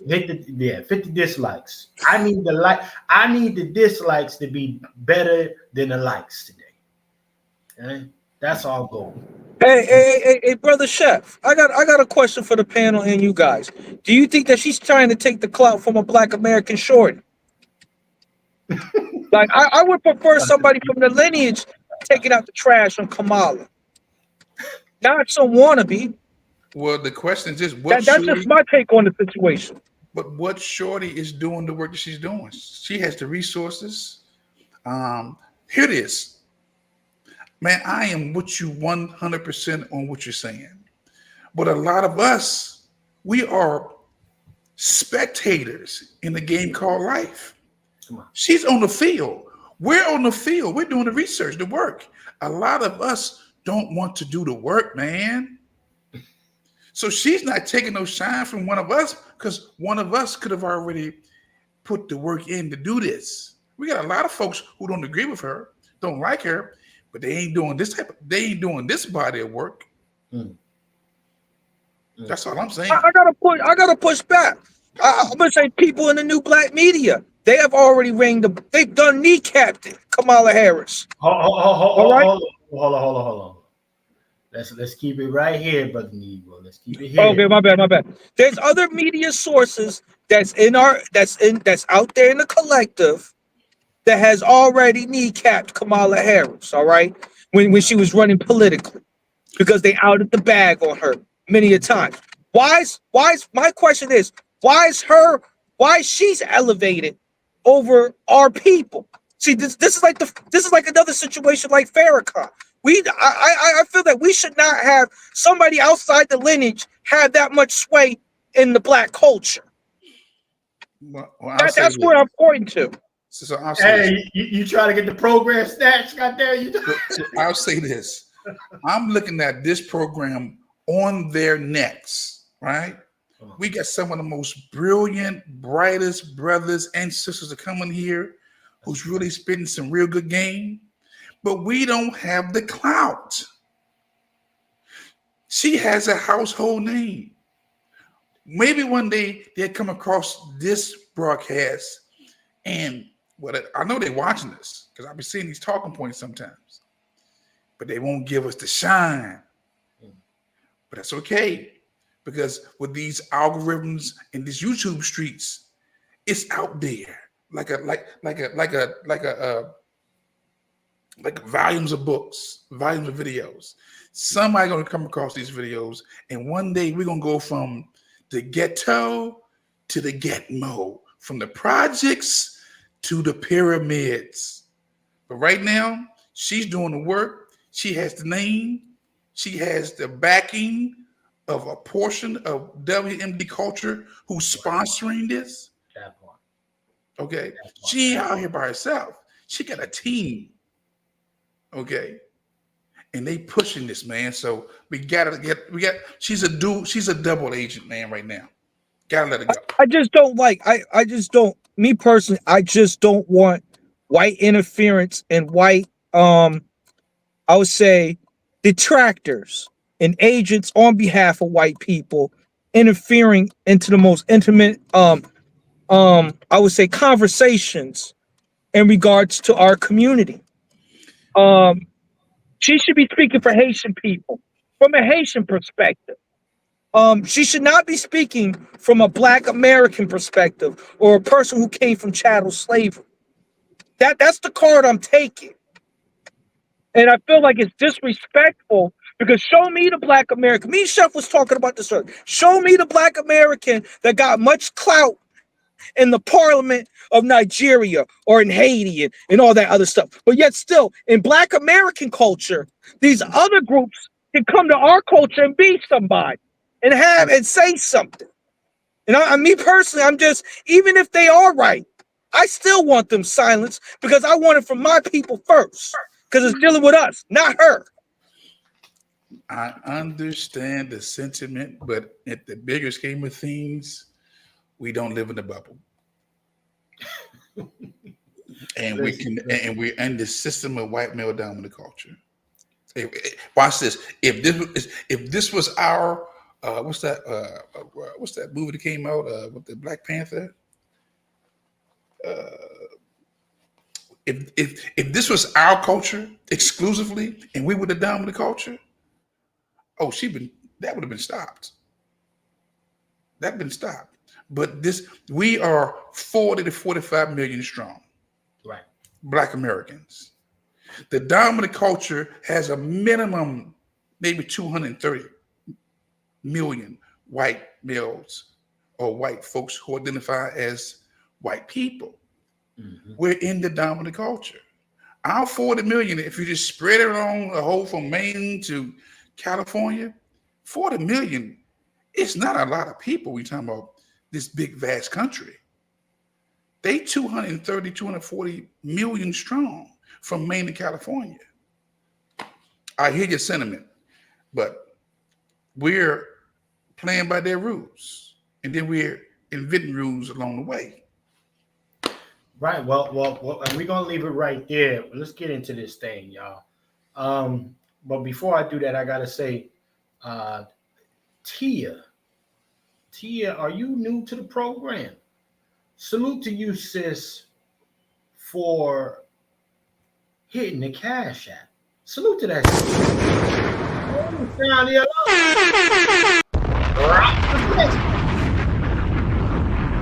Much appreciation to that sis for supporting the program. Definitely, ladies and gentlemen, if you like what you're hearing and you believe in supporting unmonetized platforms such as this and the brothers that's on the panel, hit the Cash App, $FTS49, or hit the Venmo. Or you can support my brother Juan J. Johnson that's in the building right now. $LONE Wolf Firearm. Support our brother. Hit his Cash App as well. Show us for real, ladies and gentlemen. Now, let's get back to this thing. Let's get into this. And yes, we are on multiple platforms. Sister Elevated, I am on Rumble right now. Salute to Rumble and Twitter. So Rumble, Twitter, YouTube, because YouTube been trying to throw your boy out little by little. They already done kicked me the hell off Facebook with the quickness. So salute to the platforms with the censorship. Salute. Now, let's play Candace Owens. Fair use. All right, so let's recap. Yesterday, I can admit I was completely triggered. I was triggered black. Now, real quick. Go away, you guys, because this is about to get to Jackson.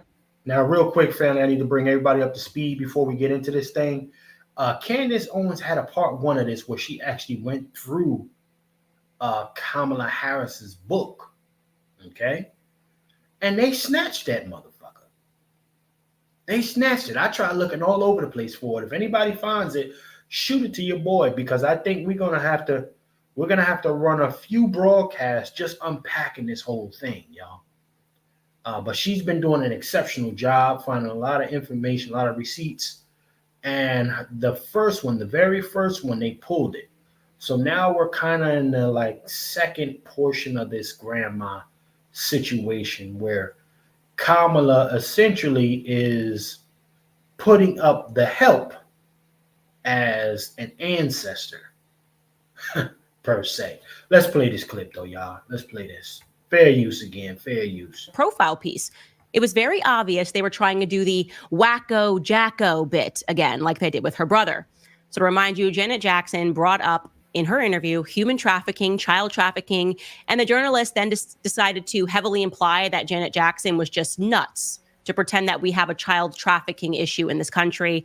And then when the reporter switched gears and asked her about supporting Kamala Harris as the first female Black president, you know, Hollywood's all got to get in line and support this woman or else, Janet Jackson simply said that she had heard that Kamala was not Black and that she was in fact Irish, and the media predictably went completely crazy. I mean, here are some of the headlines here. NBC, Janet Jackson tells interview. Now that's what sticks out, right? I mentioned previously, family, to everyone that these media companies, they all get the same memo. Yeah, I do know that, right? They all get the same memo, the marching orders, and everybody comes out with the same attack headlines, just modify a couple words here and there, adjust the phrase, the framing, and that is the task of the day or the week. We need to go ahead. Hey, brother Chef, we need to be. What about this fact check? They ain't fact check Kamala Harris yet. They fact check Trump all the time. Listen, if they don't fact check Kamala Harris, especially these D9 crash outs, then they ain't Black. Shout out to Biden. If they can't fact check Kamala Harris, they ain't Black. Salute to the 160 plus in here. You understand me? But no, here's the thing. Like, I think we get a little ahead of ourselves, but I will say this. Everybody's been hearing the whispers. You know, everybody's not under a damn rock at this stage of the game when it comes to Kamala. Okay? So I will say this because it's not too far off. I'm going to say this, family. Why hasn't any of these media platforms, right, even the protected ones, right, the protected platforms that Kamala freaks with, why haven't they brought on her mother and interview her mother so we can hear about all of these cultural things that Kamala's been parading out here that says her mother, one, you know, they celebrated Kwanzaa. Okay. Two, the washing of collard greens in the bathtub. Her mom put on this, right? Allegedly, also her mother supposedly her mom, right, told her and her sister that she was raising two Black women. So I would love to hear the mother's perspective on this. Isn't it interesting how they parade and campaign on family, but you don't really hear from the family on a more intimate level? But you'll see the family out there clapping at the DNC. Yeah, doing all that extra celebratory bullshit. Sit down with these family members. Let's have a conversation, Mom. Right? What say you, brother? Why is it? Am I way off with this thing, or what? What say you about that? No, I think the answer is always in the question. Right. See, we're not getting the response from the family because there ain't no family. Come on. This is some type of made up family, man. This is Manchurian candidate on steroids. We thought Barack was a Manchurian candidate. Kamala, you know, you can't. I got people calling me on the line. You got people. Kamala is Manchurian on 2.0. Come on. I mean, so watch this. Anything you have a hard time talking about, that's something you struggle with. You're struggling with that thing. Because it ain't your reality. Come on. Okay? Yeah. But when you're liberating, you're free, you speak real fast on it. You can just talk on it because you know what? I'm free from that. This woman's not free. This woman's been lying for a long time to the point where she's believed her own lies and had to lie on top of the lie. Okay? So the answer is always in the question. There is no family. And the ones that she presented was just pawns. And she come from somewhere, but the ones she gave us, those are not the ones, man. How do you deny your mother, your grandmother? How do you deny your own mother or grandmother? Well, she claims her mother, but she don't even talk about her father. Like he didn't even exist. There will be no Kamala without her father, Mr. Harris. You took his name, the last name, but you don't take his presence. He's still present. You are maybe a half a second from becoming the president of the United States, and you say nothing about your father.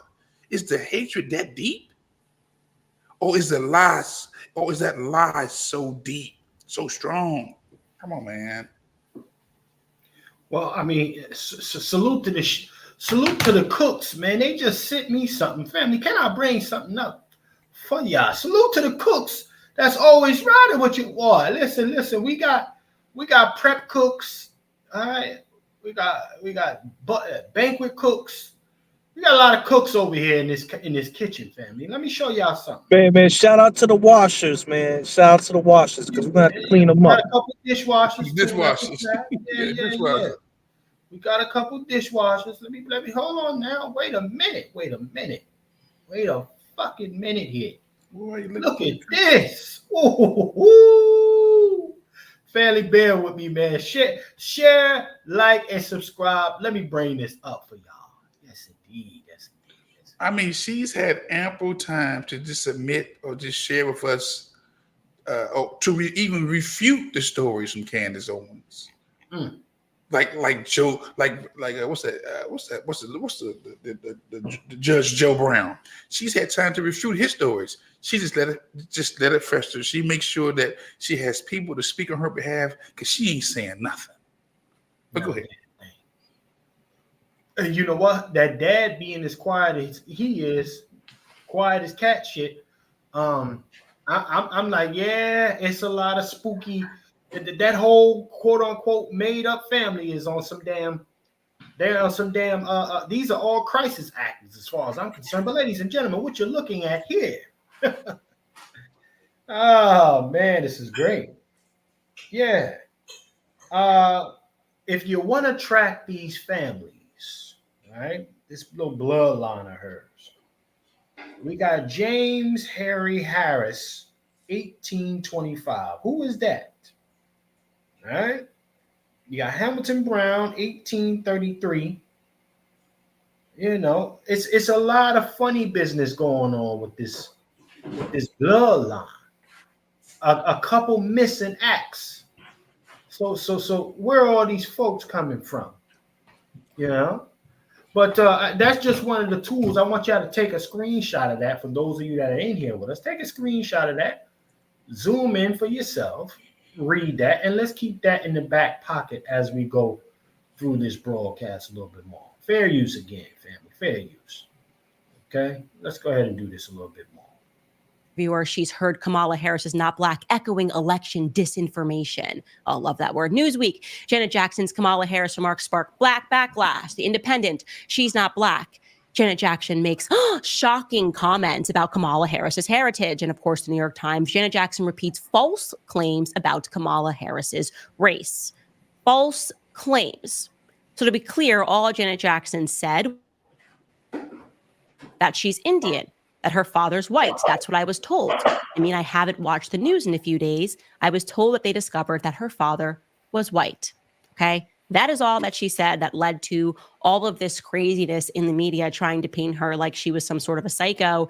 And then her manager, a guy named Mo El Marzi, that I'm showing you a picture of here, he offered an apology on Janet Jackson's behalf. Now, shout out to Mo.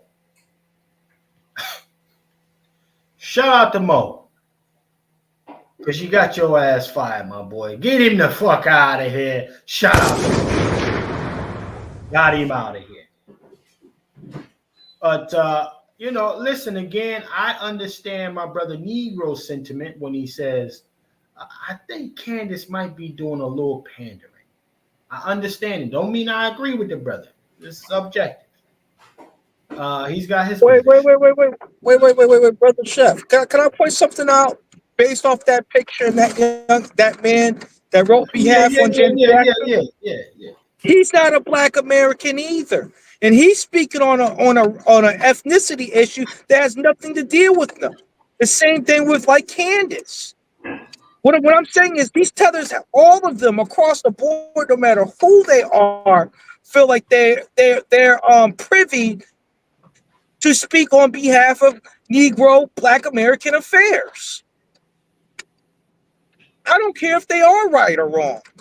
It's none of your business. I can't go to your blank hole nation, right? And get in your affairs like that. Where's the decorum at? Where's the respect? Where is the boundaries? That's where I'm getting at. Well, let me say this and salute to the 170 plus in here right now. Listen, let me say this. One, he was wrong for doing whatever we see that. And I'm glad he got cooked by 2 family members. Get him the fuck out of here. Okay? I like seeing this stuff. I like seeing folks like that get cooked. So my thing is, now that we look at it, okay, so I'm curious about his story now. I'm curious about this dude's story, because for him to take the initiative, for him to take that initiative and do that, not having had history of doing anything to that degree prior, I want to know who Mo is. Shout out to Mo. But again, I just bring that to make, we want to make it make sense, right? You got to put some people around. And I am inclined to believe that even Kamala and her people more than likely knew that this could come back in some way, shape, or form to mess with their progress, quote unquote. All right. So let's go ahead and do this real quick, though. Let's do this. Let's play a little bit more, get to the nitty gritty of what we need. After BuzzFeed, he said, quote, Janet Jackson would like to clarify her recent comments. She recognizes that her statements regarding Vice President Kamala Harris's racial identity were based on misinformation. Janet apologized for something that should not have yielded any response from the media. In fact, it should have been the opposite. They should have went ahead and investigated the claim that Kamala Harris is Black, gotten to the bottom of it fully. But instead, it was a media pylon. And then after being fired, Mo added to that pylon by referring to Janet Jackson as unbalanced. Now, real quick, Brother Negro, we just going to touch on this real quick. This of what you're hearing right now, does this give you the inclination that she's pandering to Black folks? Because during that time, the sentiment was like, don't come for our sister Janet. Maybe she can be an authentic Janet Jackson fan, my brother Negro. That's the position I'm coming from, and just didn't like the way that the chick came, what these celebrities were coming at her, So I could see how some folks might think that Candace is pandering or, still trying to get that Black card, that honorary Black card renewed. But this could be a genuine place that she's coming from. You know what I mean? So I just wanted to throw that out there real quick. Let's go ahead and Play some more of this. Like the person who just worked for her came out and was like, she's unbalanced. I mean, with friends like that, who needs enemies? Then came me. I don't know. I guess I really am the person that has been in these streets, Kamala, because I decided to simply look into her genealogy, because why on earth is the world trying to convince me that this woman is suddenly Black? Like they just decided she was Black because she's running and because there is evidence, it is true, that her father grew up in Jamaica. Your race does not magically change because of where you grow up, okay? If I grow up in Sweden, I don't get to suddenly say I'm white, okay? And what I discovered was quite startling. Now, I'll ask you, when did you first get the idea that Kamala was Black? Well, you'll say, yeah, when she kind of started running with Joe Biden. And that claim really came from Kamala herself. When they say a picture is worth 1,000 words, they understood that. Kamala Harris published a book in 2019 called The Truth That We Hold. And presumably the book was filled with truth that she was holding. I had to look through it. And I saw this picture of her. Now, fam, to be unburdened from what has been, ladies and gentlemen. She need to be unburdened from what has been. Well, hold up. Before you go there. How many of y'all got this book? That's what I want to know. Let me know in the chat with some saute pans or some ones if you got this book, that Kamala Harris book, family. Let me know. Go ahead, Brother Wolf. Let me push back before we get here. For the representative to say that she's unbalanced, it's like saying she can't speak for herself. That's a microcosm of what the others talk. That's a microcosm of what other lineages do for us. We allow them to come in and speak on our behalf. So he treated Janet like most of these elected officials treat the broader generation of Black Americans. We vote them in office, right? They don't have our interests. They speak on our behalf, and we allow them to. But this time, to Jackson's pushback, on a broader scale, we're not pushing back. We have pockets of us pushing back, but we're not pushing back. So in reference to the Negro perspective, the reason why you don't see individuals, pockets from our collective speaking, because we don't fight like that, or we just afraid to speak. Watch this. When I became a firearm instructor, that wasn't on the radar. There's not a whole lot of Black firearm instructors in this nation, and I would dare say in the dang on world. Okay? That's something new, something different. It ain't like being the police. You're talking about now you're teaching people how to stop the threat. Okay? Most of us don't even want guns. Preachers, politicians, women, moist men. They don't want no guns. They don't want to learn how to shoot. So I'm saying with him, speaking on behalf of the family, that's no more than what the other, let me say, elected officials from other lineages do for us, because we've allowed them to come in and represent us. That's why I said in the last broadcast, when the children of Israel left out of Egypt, they left of a mixed multitude. You could hang out, but you couldn't blend in. So we're just now closing the door. You can't blend in no more. You can't. Because we know what you'll do. You'll undermine our advancement. We'll take on your personality, which is you don't fight like us. You know? So I'm leaving right there. Well, I mean, listen, a lot of folks ain't coming off the bench no more, you know, and that's just really the reality of the nature. But let me say this to brother. We got our brother Coach Sharpton, who just checked in to the building. Salute to Brother Cole Sharp and checking into this. What's happening, Brother Cole? What it look like, man? What it look like? Hey, man. What's going on? Salute to the family. Salute to the chefs. Salute to the cooks. Salute to the down to the bus boy and girl. You know, we out here washing. We the washers over here. The washers. That's right. That's right. You know, me a Negro honored to pick up these forks and spoons on these folks around here, man. Yes. You know, because Brother Negro be out there in Biden's bushes, and you see, I just did a quick mission up in Harris's tree. Mm.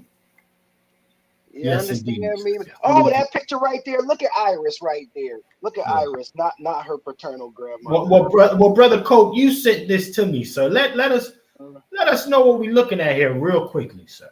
Well, you know, as you see, we started peeling back that tree maybe about a couple of months ago. You know, people had some shots in the dark, throwing things in and all whatnot. But when I saw this, man, I'm seeing this right as I'm coming up in the chat. You understand what I'm saying? Let's be very clear. There has been 2 live streams that some of y'all might have in some of y'all follow lists on YouTube that have gone live talking about this very topic since On Their Necks has been streaming at 7 p.m. You know, so I'm just throwing that out there. So I just said, hey, good looks on the alley-oop. They over there on some bullshit. You know, we don't talk about other podcasts and whatnot, not by name, because they don't put no. If they hit the Cash App and hit the dislike before you get their name mentioned on this channel. But I'll tell you what, this tree getting deeper and deeper that I'm seeing. I ain't seen that. Folk got it lined up. I love it. Black Americans out here doing people's lineage like the NCAA brackets, Negro. I've been waiting for this my whole life. What we're looking at right here. We were looking at right here. Let's get the main thing. Who is this person in the picture here? Now, I thought that was actually the help at some point. That is not true. You know, we have to be realistic when we, you know, one of my favorite quotes is, I have strong opinions, loosely held, based on new facts. In a world where people have loose opinions, strongly held, based on no facts. That's actually Kamala Harris's great grandmother, Iris. Great grand. Yes, that's her great grand. Don't let the melanin fool you either. Iris got the Irish last name too as well, and it ain't due to no the slaves was raped. No, it was none of that stuff. Yeah, there's a little bit of luck of the leprechauns up in that melanin right there. You know, folk trying to figure out how could she take a picture of this person when the person died, the grandmother died. Well, if you start looking at them bloodlines, go back to this family tree, Chef. I do know this. I believe the great grandmother lived longer than the grandmother. Where is Iris? Iris better be 2 lines up from Donald's, or this is some fugazi stuff. Beryl, there's Beryl. And Iris should be Beryl's mother. Yup, there she is. And if you notice, she died after her daughter did. Yes, Chef? Does that say that? If my family tree lineage, you know, because this is the first time I'm seeing this too. I just snatched it and ran, but I know that much about her tree that I know that woman that they're parading around, that is not her grandmother. That's not the help either. That is her great grandmother, who was the daughter of Joanna McCook. And and Alfred. Beryl is not the woman in the picture. So that's the first question I got to ask. Why would Kamala Harris put her great grandmother in her book as her grandmother? And that's not Beryl. Why do you think that is? Hey, can I throw something out there for you guys? Go ahead, sir. There's something where they say that Caribbean people or Latino people say they got a black Wasuela or something like that, which means grandma. The abuelita. Wake up the abuelita. Abuelita. Hey, she stay throwing chancleta slippers at abuela. Abuela. I'm sorry, my Spanish is rusty because I'm an American citizen. Negro-lish out, man. You gotta get your Negro-lish You know, come on, man. Abuela. Hey, Negro, while you're bullshitting, the abuelita be the main one that sit there and look at the granddaughter and tell her mejora la raza, which means lighten up the race, lighten up the race. See, No. Go ahead. But Coke, that was not the point that I wanted. I get what you're saying that with that, but what I was saying is when they try to get in with black folks, they try to say, "Well, I'm black, like just like you. I got a black grandma." That's some of their talking points from a social contact from person to person. That's what I was highlighting. The behavior. Well, see, Negro, we have to address both sides of that taco, because you know they like to double dip the tortilla on that side. See, and that's one thing that I'm glad we're learning. I'm learning is that no, it ain't no damn just one stop away. Stop that nonsense. Ain't no one stop away. You would never look at somebody from Japan and say, "Well, you Chinese, you just one stop. It's just one boat stop away, right, Chef? Just one boat stop away." It's the same peoples, even though it is. But I dare you to walk up in the Vietnamese nail salon and ask for a side of fried rice with a 5-piece wing. I dare you. Hey, real quick, gentlemen. That's a great. Go ahead. Hold on, brother Juan, real quick. Let me see, sir. I want to send a major salute to somebody who took their like away. Oh, I gotta say salute to that person, man. Let me hit a sound for that person real quick, because we had a certain amount of likes. So salute to that person that took the like. All right, salute to you, man. I hope that person. I hope they got the dislike up. Oh, hate. Yeah. Where you going with that, brother Juan? Elaborate on that, Juan. What we talking about here? I almost forgot because I'm talking about the likes. I want to see some more dislikes on this broadcast. Please, more dislikes. Yeah, you know. Well, while I was talking about the double dipping like Latinos, and we just one boat stop away. Okay, I was going to speak to your Asian point. Oh, shout out to the person that just hit the like in spite of the person that hit the dislike. Salute to you, whoever you are out there in the streets fucking with us. Salute to you. Can we get the dislikes up or the like? Can we get the dislikes up, please? Yeah. Salute to the folks in the cloud. Yes, I see y'all. Salute to your burners. We know y'all got the burners, and hit that dislike from the burners. That's what you made the burner for. Yeah. So to your point, Coke Sharpton, about the Asian community, which is a very key community, which is a great example. On that whole Asian peninsula, the Chinese don't deal with the Koreans. Chinese don't deal with the Japanese. Come on. The Chinese don't deal with Taiwan.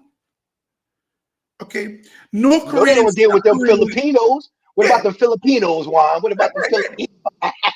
Okay, North Korea don't mess with South Korea. How come we be having the truth in plain sight and we're trying to argue for a person who don't even like you? Koreans don't be supporting Chinese like that.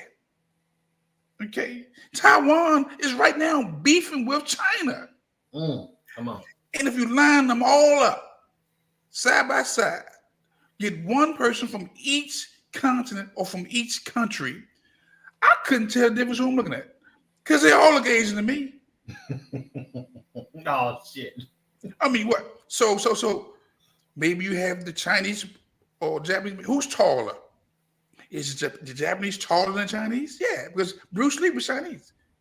And well, his movies, the Japanese was always taller. Well, hold on, brother Juan. Watch this. She's Asian. Yes. Let's go. Pacific Asian. Huh? Yeah. And watch this. India is always in some type of scrimmage with Istanbul with the Pakistanians, and that's all the Asian peninsula over there, man. Hey, can I go left with this family? Like really left? Go left. Okay. I talked to the Negro. This is something that me and Chef talked a little about earlier. But I also talked to the Negro Black Knighters. She told me a little jewel. She said, the reason why they're not really presenting Harris family like that, one could say that there are people color family, POC family. Okay. So they're a mixture of everything. What were your thoughts on it now? Not just Indian, not just Caribbean from Jamaica or whatnot. What about just everything? Yeah. Well, hold on. Yeah, can I address that, brother Chef? With some scholarship. Yeah. And the answer, what you really waking up there, is them. You can't address that topic, brother Negro, without addressing them Creoles. I'm talking about. We talking before the Immigration Act. You can't address. Now you're about to take us to her father, but go ahead, sir. You can't address this without addressing them Creoles, particularly them Louisiana Creoles. So now when I just recently learned this maybe a couple months ago, but when you dig deep into that people of color term, now I'm not talking about flipping it, colored people, because that's the first kind of aha moment. And you're like, people of color, that's just colored people backwards. What the hell? But when you actually get into those people of color, that's a different term than what they had on these water fountains now, y'all. Again, colored people was on the water fountain, people of color. You bring in those Creoles from Louisiana and how they othered themselves from Black Americans. No shade to anybody that's got that Creole background. Shout out to Whitley Gilbert. You understand me? It's a different world now, though. When those Creoles came up through Louisiana, it was real. Black Americans don't really do the colorism thing like talking about. That's not really. That's more of a Latino and a Caribbean thing. However, when it comes to them Creoles and how they othered themselves, those were the original people called people of color. That's it. That's it. Yes, sir. They forced this on us. There you go. And that's what they did when they came over. Okay. They brought their culture, their traditions, and they exempted us, but at the same time, blended in with us. Come on. Okay. Let's keep it 100. But I blame us, the generations before X and Z and the millennials, because we were projecting our Black exceptionalism on everybody who had the skin type but didn't have the struggle. Don't go there, brother Juan. Okay. I don't want to have that conversation. Wait, hold on, Juan. What'd you say? That they had the skin type but didn't have the what? I want to make sure that everybody didn't have the struggle. Don't have no blood in the soil. Didn't go through slavery, didn't go through Jim Crow, didn't go through the civil rights. They got invitations to be here, man. Hold on, gentlemen. Let me throw one thing out that's indisputable that nobody is talking about in the reverence with which it needs to be discussed, ladies and gentlemen. You show me another people who had a law called the Anti-Literacy Bill put on their heads. Can't pull that. You can't show me another people that they said, listen, by any means necessary, prevent these folks from being educated, from learning. They made it a whole fucking law over here to keep us from being quote unquote educated. They made it illegal for us to read. Anti-literacy bill. Y'all can look that up. I'm gonna go deeper than that. Come on. They put a law on a book called The Casual Killing of Slave Law. The casual killing. Come on. Where, let's keep it a buck, where white women would go into rage after finding out that their sons, their husbands and uncles were laying up with the help. So they had to put a law on the book, the Casual Killing Act, that protected white women and their children because they was killing slaves. You better get that book, The American Slave Code. And you understand me? Pull that book up on you, Get the book, The American Slave Code, in practice and in theory, man. The slave laws were encoded into the law, and everybody was on the same page. Everybody, white and black. Blacks knew their role, and whites at their DNA level, at their DNA level, at their instinctive level, they knew we can't protect them. The Casual Killing Act. Look it up. Listen, we're not supposed to be educating like this, sir. We're not supposed to be doing that here. We got to be on nigga shit a touch, you know. No nigga shit. I'm not gonna play the clip today. And look here, they passed that law in 1669. Come on, the Casual Killing Act. They said the first slaves got here in 1619. We talking about maybe 40 years before they had to stop, before they had to pass a law that says y'all got to stop killing our help. And to be clear, that's in colonial time. Yes. I'm about to put it in it. That's crazy. Now see there, and then again, they go ahead and spin the block maybe 100 years later. Say now we got a bunch of slaves in here. Let's get that anti-literacy bill popping. 1740 to about 1834, 35-ish, y'all. Well, 36-ish. We're talking about 90 years of and again during colonialism.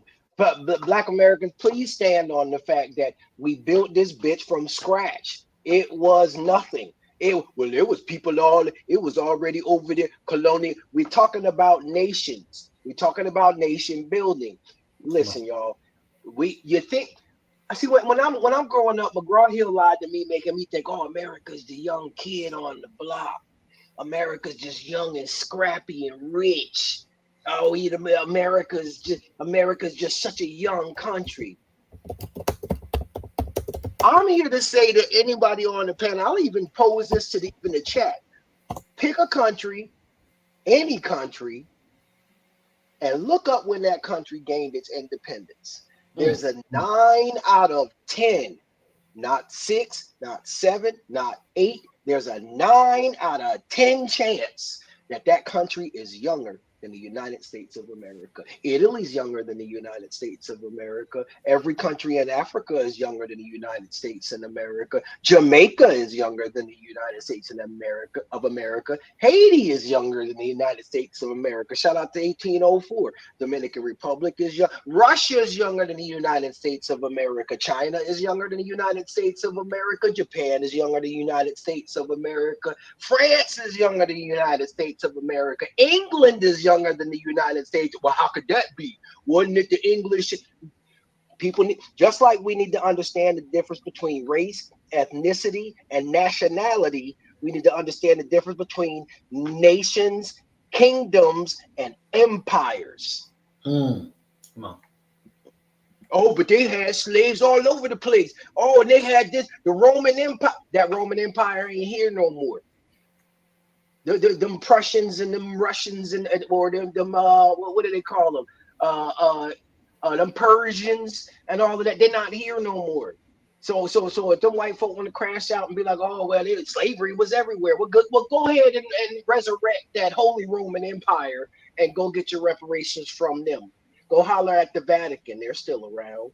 But as far as the United States of America, we really built something serious here, y'all. Why do you think everybody keeps fleeing here, trying to be here, cosplay us? Because they know that as long as we think we the young kid on the block, we'll never respect that. We move in the world, y'all. India is younger than the United States of America. I land. So watch this, and I'm gonna add to your point. In the era of colonialism, because we're still in colonialism, okay? We're the oldest in the era of colonialism. We're the oldest.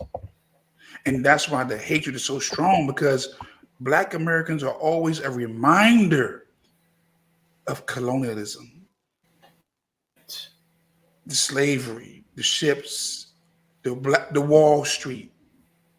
You know, when I say Wall Street, I'm not talking about your stocks and your bonds. I'm talking about your drafts, like the NFL drafts. You got brothers on a stand being measured, you know, and they've been bet on.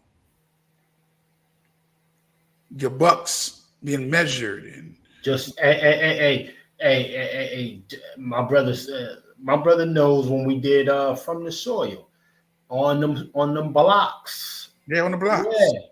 That's the true Wall Street right there. That's the real Wall Street. The original Wall Street.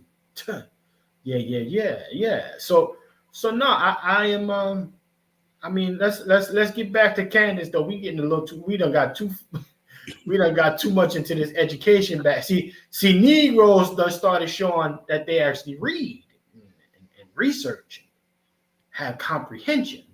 You know, everything that's opposite of what this was designed to do, to be clear. Okay, but let's go back to Kamala. I digress, ladies and gentlemen. Let's play this. And her grandmother, clearly a Black-looking grandmother, on page 282 in the photograph section. It reads, as you can see, visiting my paternal grandmother, Beryl, in Jamaica. Also on that same page, there's another photo of her. Again, you can see it's black and white. I'm not quite sure why it is black and white, but it says, when I was 10 months old, I visited Spanish Town, Jamaica. This is me with my mother and my paternal grandfather, Oscar Joseph. And now this guy looks mixed. He looks Asian of some description, but you can see the idea here is that she's definitely trying to introduce in a manner of photos, things that make her race look more complicated. So I just decided to investigate that. And immediately things got weird, very weird. First and foremost, because it was very easy for me to determine via just a light search online that Beryl, her alleged paternal grandmother that you just saw, died 4 years before Kamala was born in 1960. Let's pause right there real quick. Now, again, as Candace is doing her unpacking, ladies and gentlemen, y'all can possibly expect part 2 of this from us tomorrow or Saturday, or possibly anytime this weekend. I mean, depending on if all our schedules line up, because us brothers out here actually, working. But again, she goes down a rabbit hole. She finds the different, mix-ups with the birth dates, etc., and shit like that. Shout out to Brother Cope for sending me this receipt here. Again, you got to think about the questioning of a birth, time of birth, and things like that. Again, the copy and paste, essentially. This is that photo of that great, grandmother or whatever it is. It's a copy paste environment. Salute to the 190 plus in here. You got to question these things because nobody takes a picture like that and then spin the block, let alone put it in the book.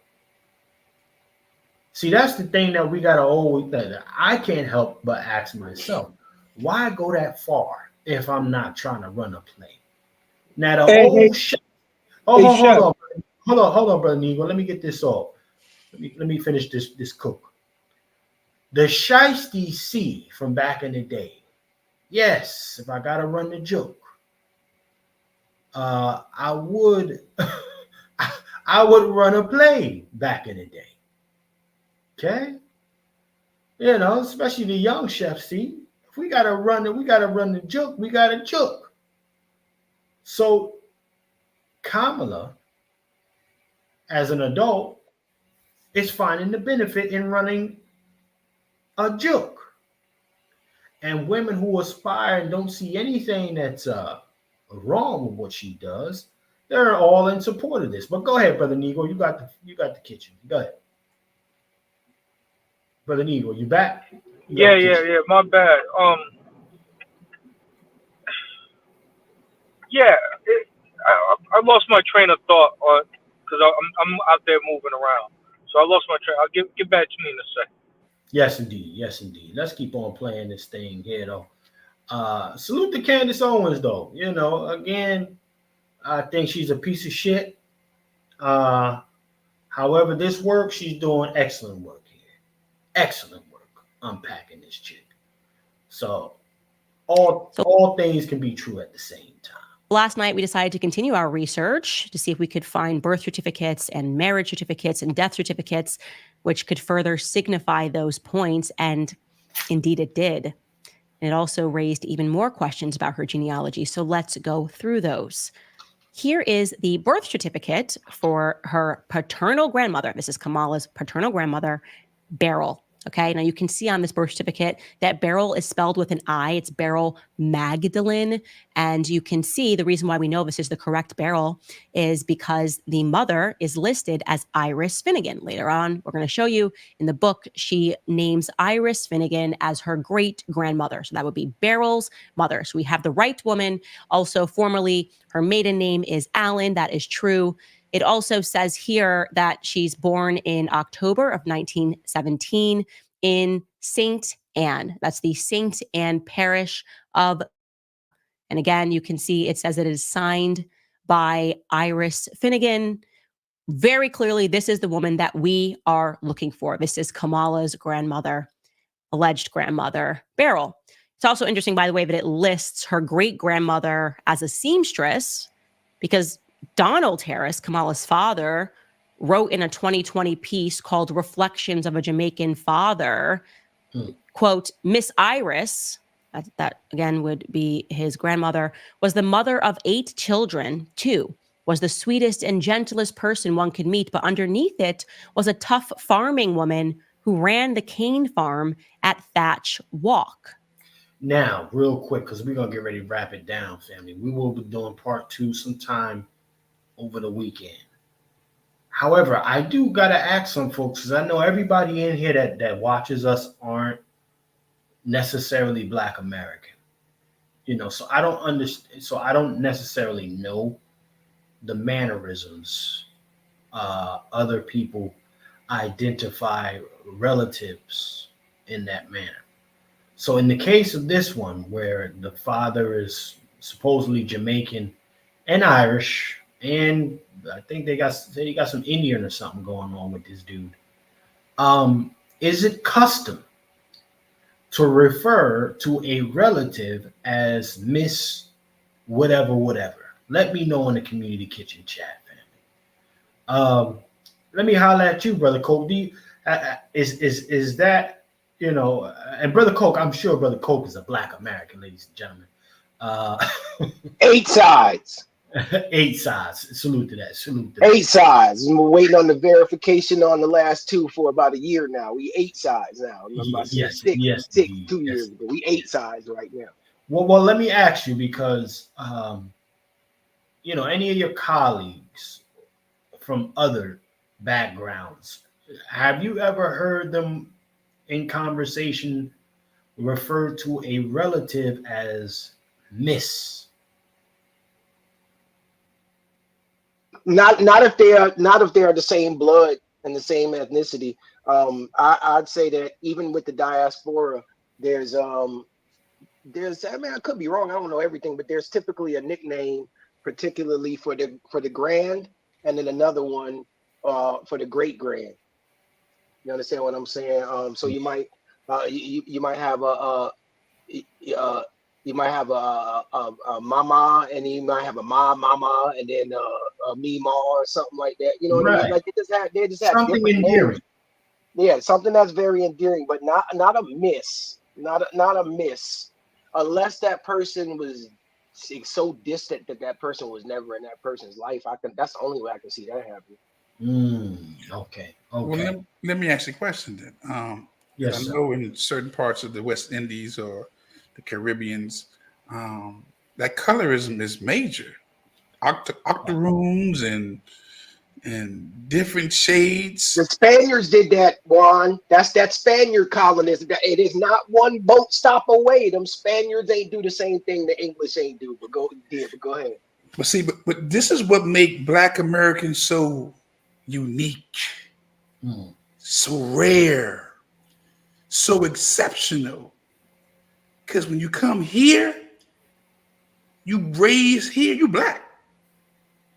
You leave this country to go to other shores, they looking at your skin tone, who you can blend in with, or you octoroon, right? You know, or you. I mean, they got different flavors, man, and they bring that here. Okay, something that's foreign to us, but not foreign to them. That's what I'm saying. We have got to stop projecting our unique Black exceptionalism onto everybody because it's too much for them to carry. Because they bring in tribal wars, tribal differences, you know, here. Well, watch this, brother Juan. We the way it roll out. I mean, if we keeping it on ethnicity, Jamaica actually is a colony of Spain to start off. You know, a lot of people don't realize that, but Jamaica is a colony of Spain. And if we going off that Spanish, Las Castas, La System de Castas, that's what they used. They didn't do documentation like census and all of that. They painted pictures. They would have all of these artists go around paint pictures of what racial mixing and interbreeding should look like. You know, if you married a slave and European conquistador, that's a mulatto in that term. If you marry a slave or an indigenous person and a conquistador, that's a mestizo. You understand what I'm saying? And they yeah. And then they got 16 of them, Juan. That's the thing. Don't let that Los Lobos fool you. That's one of the classes right there. Kamala at best would be at worst would be an octoroon, at best would be a quadroon. But we don't have that. We don't do that here. Yeah, but they still have that there. Yes. They still have that there. And they bring that here, but they mask it with, look, we all need to get on the same page against Black Americans. Right. Okay, let's keep it 100. It's about resources here. Okay? Because I couldn't go there and project my exceptional Black Americanism on anybody. I could, but I wouldn't because I don't know the people. I don't know the culture. I don't know the traditions, and I'm not trying to get killed. Okay? Because me, Black like this, when I go to the Caribbean places, until I open my mouth, I look like I'm Jamaican. That's a fact. Okay? That's a fact, Brother Wolf. But when I open my mouth, he Black. Hey, let me get a scenario. Hold on, let me drop this scenario though. Check this out. I was with my lady one day. I think we was coming back off a boat or something. And you know, I called a ride to pick me up. The nigga said, you know, I said something in Spanish to the nigga.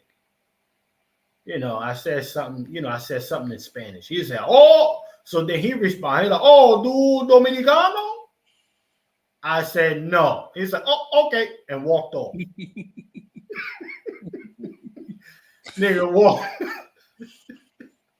that nigga walked off, got into the driver's seat, was ready to go to drop me the fuck off. It was nothing else to talk about at that point. So when you say until you open your mouth when you at the Jamaican spot, yeah. See, it's either you open your mouth and they really know you're a tourist when they give you one of those little. If you go on a tourist spot, they give you a band.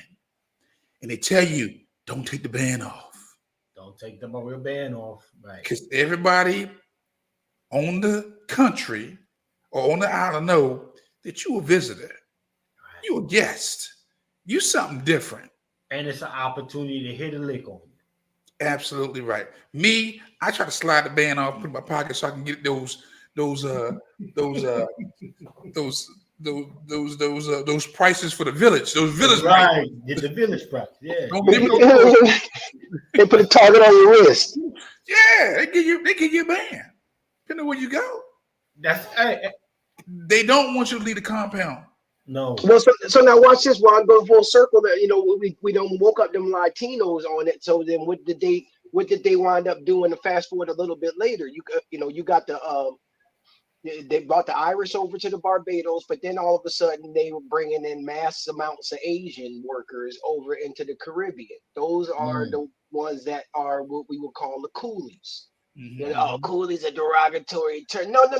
See, this is what you're doing the same thing the Italians did. I got to get on my Negro voice. You're doing the same thing you did that Italians tried to do, which is once you get here, they called you WAP because you were without papers. But I digress. No, them coolies came over, and see, that's the thing is the coolies run the Caribbean right now. They run the yardies. The coolies run the yard boys. The same ones they brought over for labor to hopefully replace the slaves, which they couldn't still. But them coolies did some back-breaking labor, but they were slaves and they got paid. And you fast forward to today, the few that's still around is they blended in with the existing people who were there. And then the ones that had the right blood and lineage become the ones that run the Caribbean now. Shout out to the president of Trinidad and Tobago with her coolie ass being the president. And that's why I got to be careful, folks. Somebody would say, "Oh, they from Trinidad. They got to be black." The president's Indian. The richest Haitian in Haiti is Coolie Jew. Make that make sense. Make that make sense. This Haiti. So why am I bringing it up? Because this is who Kamala descends from. These coolies. Some of them. You see me threading the needle on some. Yes, some of them were able to own slaves. Well, her family did. Exactly. And they named the town Browntown after her family. And that's how the Irish get slipped in there too, as well. Like, folks need to understand what happened to us is different than what happened that one boat stop away. It's very intricate and detailed. And if you don't understand what was going on down in that Caribbean, they'll slide right up here. And you remember Men in Black One when he put the light up and said, "Now everything's erased." We're doing that to people when they come over here. We're helping out. We're helping the situation out. Hey, family, I got a question. Why is she not viewed as a swarthy white person? Why are they trying to push her as a black person when her genetics is completely something different? Like didn't Ben Franklin, wasn't one of them forefathers said beware of the swarthy white folks or something of that, some sort of whatnot? I don't know the exact quote. I don't know the exact quote. But it was something to that effect that Ben Franklin had a beef with these guys. He did. Hold on, brother Negro. Let me make it more simple so Cass can come up to speed. Let's simplify it in real time. Look what happened to your man Patrick Mahomes. Huh? Look at his father. Then the mother. And now they gave birth to a little Patrick Becky. And now look at that little kid. Damn near ice cold white. But these is Oreos. These are the definition of Oreos, and you're looking at only 2 generations to get this shit cleaned up. And out of that's all it takes now is 2. Who Brother Negro is referring to is that they had that beef with was, and you're right. So you had the there wasn't really swarthies coming in at that time you're talking about, because they would, if you weren't just pure Aryan or Anglo, or Anglos, of yeah. the Anglos, or of the Saxon of them Germanic tribes. You had to be Anglo or Saxon, and that's really what they was doing. They was kicking over white folk to come over here who were protesting Protestants. They were protesting Catholicism, and they just sent over the people who considered themselves Christian over here. But the one caveat is they had to be pure blood of Anglo and or Saxon. So what you're talking about is this group called the Melungeons. Shout out to Abraham Lincoln, who was a Melungeon. No, Yeah, the Melungeons. It's weird. They're like a mixture of you got some dark-skinned Europeans mixed in with Portuguese, mixed in with a little bit of Moor and all of this stuff. And the first thing they did when they got to Americas was run up in them Nar Hills and the Appalachians. And the Melungeons, they're still around today. And when you look at their family, I mean, it's every shade from pink toe all the way through. I wouldn't say dark black, but I mean, there's some dark melanin up in there. You understand what I'm saying? And they live up in the hills. Nobody ever talks to them. You think the Mormons is silent in this country? The Melungeons, they're the ones that spawned Abraham Lincoln. Now, here's the thing, though, Negro. Why we not waking up them swarthy Europeans or them swarthy clear folk that come over is because a lot of Black Americans still don't even comprehend them Negropeans. Hey, we're missing one. You can point to that kid Logic. That kid Logic. He liked to say the word Negro and the N word and whatnot. And I damn near thought this guy was a full ass cracker.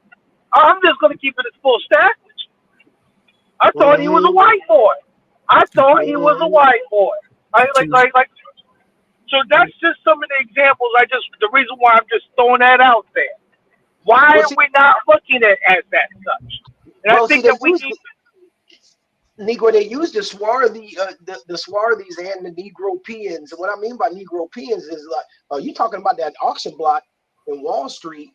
A lot of folks, Chef, we done dug into the history of New Amsterdam and New Jersey and New York and all of that, and that starting off slavery and the way they started off. And the first thing they did was bring over melanated, swarthy people from Amsterdam, from the Dutch. The Dutch brought over free. That's where that free people of color really kicked off at. They were like, "Hey, we ain't no slaves from Africa. We coming from Amsterdam. Don't let my skin color fool you." And they had to be considered free. They couldn't be enslaved. It's all of that, man. This is why folk need to just do their lineage. This is why y'all doing this with Kamala, because got to do the lineage. Got to do the lineage. Keep keep using your eyes and using melanin to dictate what you think a person is. Keep on doing that, especially where we going now with all this mixed meat going around. You know what I mean? All them Latinos hated on the timeline when I tell them, I'm like, oh, cut all that Spanish shit out. You just mixed meat. Eastern Europeans, y'all mixed meat too. You ain't white. You ain't white. They would have never put you on them ships coming over here from England. But now we got a whole bunch of Eastern Europeans coming over. We got a bunch of Asians coming over. And they're all people of color, though. They're all people of color. If only to understand this, man. Melanin, melanin is global, and we don't have to accept all of it. Right. And all those people or colors are against the American Negro and Black American people, like straight up. That's just some of the things I've been observing from that whole sector, and that was the reason why I was bringing up this whole swarthy, white-skinned individuals. You got Nikki Haley running around. That's another one of these swarthy white folks who's an Indian. No, she's a person of color, Negro. She's a person of color. Nikki Haley's a person of color. No, Nikki Haley presents herself as a white woman. She even has it on her paperwork or her driver's license, allegedly, and stuff like. She signs paperwork as a white person. Well, isn't that on? This is forgery. Wait, hold on, Negro. Hold on. Isn't that on Kamala's alleged forgery? No, well, isn't Kamala's mother presented as a Caucasian woman? Isn't Kamala's mother presented as a Caucasian? That's what she wrote on the birth certificate. Back. Hey, let me play a little bit more. We're gonna get ready to shut this thing down. Salute to everybody that's in here, man. Can we get for the last 5 minutes? Can we get some more likes up in here? We got what 190 in here. Yeah, 190 of y'all up in here and climbing. Salute to everybody that's in here. Can you get the likes up? Can you get the dislikes up? Before you go there, let's deal with Kamala Harris' favorite quote about, and I think this is about people. Hold on. Are you referring to this one? To what can be unburdened by what has been? Yes. What can be unburdened by what has been? Her favorite quote. And we hear it all the time, but we didn't ask the question, what do you really mean? What do you really mean by what can be unburdened by what has been? Who has been the burden? Come on, bring it home. Who has been the burden, the scar on this nation since its inception? They have to undo that burden. Have to undo this burden by bringing them what? Look, we talking about Patrick Mahomes and the mixed culture, brother. We're about to become one big jambalaya. Mix is gonna be what mix is in. Talking about Black American, man. Mixed folks are going to be identify themselves as I'm mixed. Well, wait a minute there, Juan. No, speaking of which, right before this broadcast actually started, that white supremacist, that mixed meat supremacist Andrew Tate went live, had a live stream with Myron and Nick Fuentes, and all of the wannabe supremacists were on deck. And what's happened, the whole thing is flipped, one. I couldn't believe what I was hearing, and I came up in here. They were standing 10 toes down on why is it that non-white people are stomping for white supremacy harder than white people are. Maybe you should lose your country. Because I think the country's going to go to people like me. See, I'm mixed, so I don't really have a dog in the fight, and I'm questioning why am I even sticking up for all of these white folk? Right, Nick Fuentes, you Mexican, and they were standing on their ethnicity of not being white, but not being Black. This is right before we got on this podcast. And that man said, and I quote, he said, I kind of love being Black and white, because the thing is, we got to hold that L of Andrew Tate too, because his daddy is Black American. Golly. And that man said straight up, he said, I'm Black in jail, but I'm white in front of the judge. He said it unapologetically too, and everybody agreed on that damn call. So yeah, Juan, you're correct, sir. You're correct. They passing out L's to white, but they like you keep talking about them small hats, but you don't do anything about it. I'm like, oh wow. I didn't expect this. So that's why I'm shifting now to, even from the white supremacy, all that, it's anti-Blackness. It's anti-Blackness because it's too much melanin that's coming after Black America for it not to be just anti-Black. Hey, look, I don't know what all of you is suspects to me, no matter what your skin shade and your melanin is, because these folk are happy being the second fiddle. They happy being the first loser, Juan.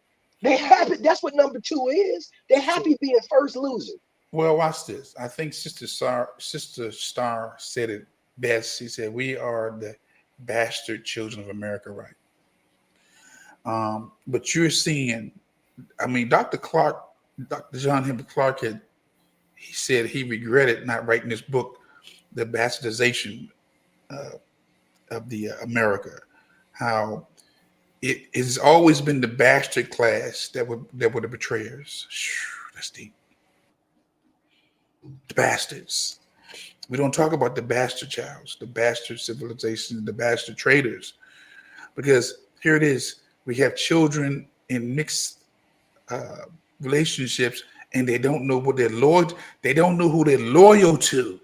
Am I loyal to my my white side, my black side, my Asian side, my Latino side, because a bastard is not just black and white in our culture. A bastard could be Korean, Japanese mixing, Taiwanese, Filipino mixing, Brazilian, Venezuelan, or what's that? Mexican mixing. You consider them a mutt or a bastard. But it's always that mulatto bastard class who have been some of the greatest betrayers. It's a tough pill to swallow, but just on the history, man, the Andrew Tates, the Sneakos. Yep, he was on the call with him. Okay. Got a lot of folks out here who are bastards. And they brought up Candace. You understand? And one, real quick though, touching on that mulatto that you mentioned, this is why it is not just one boat stop away. See, with those Las Castas that the Spaniards, them Spanish conquistadors threw that mulatto term on, that was anybody mixed with a European conquistador Spaniard. That's what they consider mulatto. Anybody mixed with a European conquistador Spaniard, because the goal is to improve the race going in that direction, right? And so here's the thing, though, Juan. In America, check the census, y'all. The Google search term you're looking for is what the census actually calls us over time. You look up that phrase, you're going to get a chart, a graph. You're going to see every single categorization that the census has put on its people in here. And I'm here to tell you, it's just one line that goes from 1790, which is the first census that they burned. I wonder what was on that. We'll never find out. From 1790 to today, you see a straight line that just says white. Well, watch this. What was on that was the Casual Killing Act that I just posted in the chat. And see, Juan, what they call mulatto in America is anybody mixed with black. Yes. You want to? Oh, you feeling me, Juan? Please wake that up, because a lot of folks need to understand. Oh, I don't want to be called black. We ain't called black. Black been on the census since 1790. Damn it. Again, I just think that we're in that embryo, that infant stage where we're beginning to reclaim what has been surrendered. What has been what has been surrendered, what has been unburdened.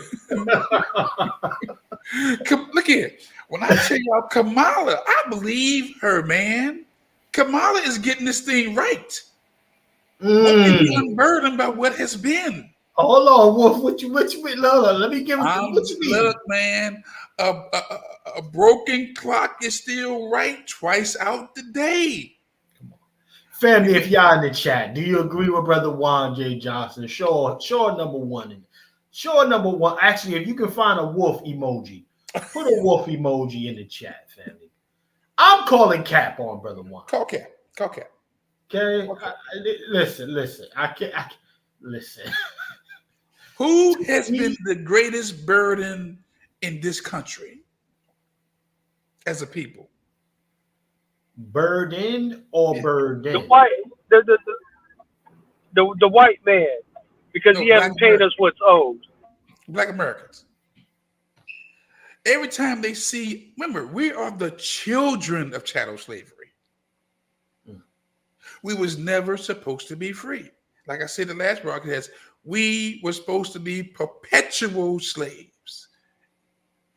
Again, put it up, because I want everybody to get this book. Wow, shameless plug. Shameless plug. Well, hold on, Brother Juan.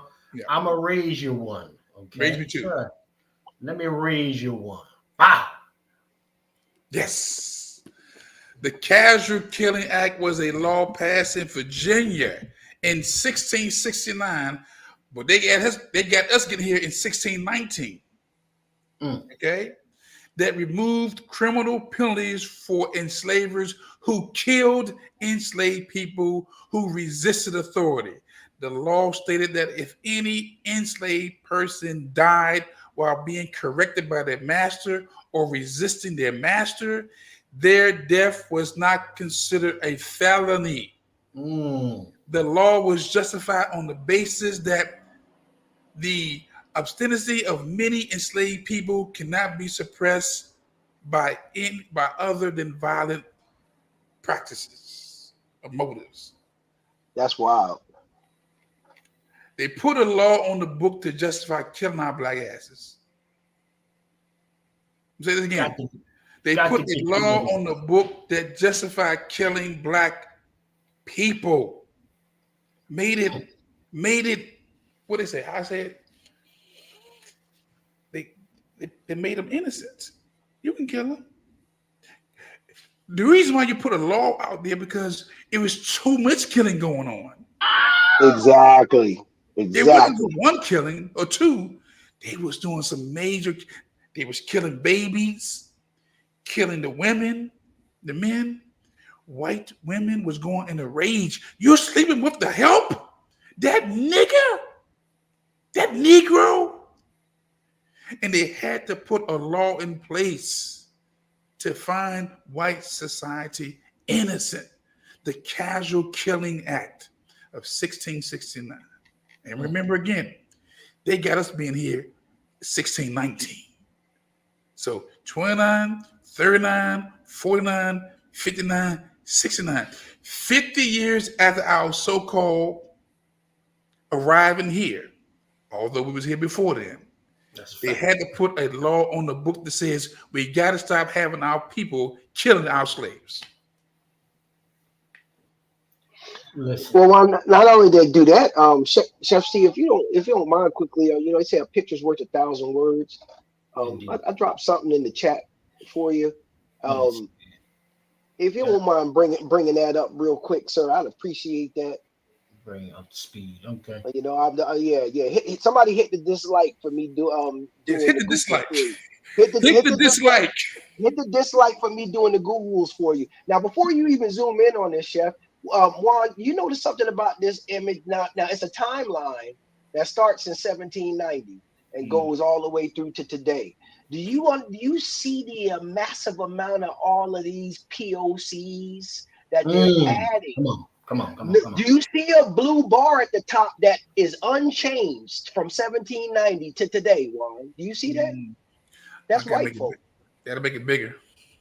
Yeah. But you see all of those different colors and stuff underneath it. It's growing exponentially in the number of categorizations of non-white people that the United States is doing. And this is the paper genocide. So while our folks had to deal with this in the real world, what Juan talking about, while they had to deal with that in the real world, this was happening behind the scenes, and you wouldn't even know until the person's dead, going to get married, going to get something, because they were doing this on the census. And shout out to Walter Plecker going back, and Walter Plecker had to make sure that that the dirty deed was done in the 1930s. Let me go back in time and retroactively reclassify these niggas. Indian doesn't even show up on the census until the Civil War, Chef. Now you try to tell me Indians only popped up in America at the Civil War? Is that what we do in census? That's where we're going with this. And every one of those categories you see, y'all, and you see they're growing exponentially. Every color that's not that blue at the top. What that blue line at the top say, Chef C? Free whites make free white females. But that shit's unchanged. Yeah. All of those lines, we're the ones in that pinkish looking color right there. Look at all of the classifications there. Mulatto, all of that. The breakdown right there, what I was saying was mulatto is anything mixed with Negro. Oh yeah. That makes sense. And they're talking that free white male, free white female that indentured.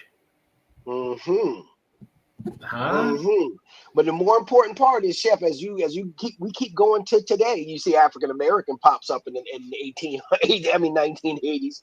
As we keep going towards today, notice the categories exponentially growing, Chef. They can't even fit it on the screen by the time you get to this year. You see all them categories going down?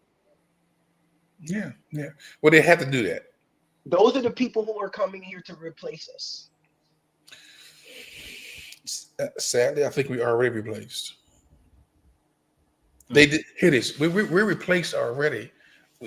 They just don't know how to work together. Like here it is. Like I said, like the LBJ said in the last broadcast, we vote in bigger numbers than anybody. That's the scary part about us is we will go and vote than any other race. And when they realize how powerful this vote is, game over for us. Well, they already did. They already did realize, Juan. Don't forget. That's where that whole 3/5, not 3/5 of a human, y'all, but 3/5 of a voting block, because it was the North that put that 3/5 on it. See, people didn't understand that. It's the North. The North didn't want us to be considered 0/5. Mm-hmm. See, all the North didn't have slavery, all of that. The North was the ones that told the South slaves are 0/5. We don't want them represented as a constituent by any means necessary, because the minute that slaves become constituents in Congress is the minute that the South now controls Congress. See, the South wanted us to be 5/5, a whole human, when it came down to legislation and when it came down to population density. Don't let that fool you. You're still on the plantation. But the South wanted us to be whole people when it came to counting and adding up these representatives in Congress. That's why they had to have that 3/5 compromise, because America stayed compromising, y'all. That's really where all that stuff, the Supreme Court from the compromise, the 3/5 from the compromise, and the main one that was compromising is two moments in history where they knew how powerful our vote is. That is the Great Compromise, and that is that constitutional convention of 74, 76. The Constitution came in 1776, so it was around there. That constitutional convention, because that's where the Electoral College came from. How is slavery affecting me today? The Electoral College. You need to look up the reason why the Electoral College even exists, y'all. Just step in their necks. Well, it was for landowners. It wasn't always. Look at the people didn't have the right to vote like that. The vote was for the rich landowners. Let's be very clear. You mean landowners like Kamala's daddy side of the family, property owners like that? Okay, those ones. Yeah. You know. But man, look here. I need y'all to dislike this program. That's a fact. Dislike it. Dislike the program, or like it. Yeah. We got 100 people here. We should have at least 50 dislikes. We got 200 people. We should have at least 100 dislikes or likes. That's right. 100 dislikes or likes. I want y'all know. Hold on, Cole. Y'all know this program is coming with some game tonight. Hit the dislike. I hit dislike this. I dislike it on my own channel.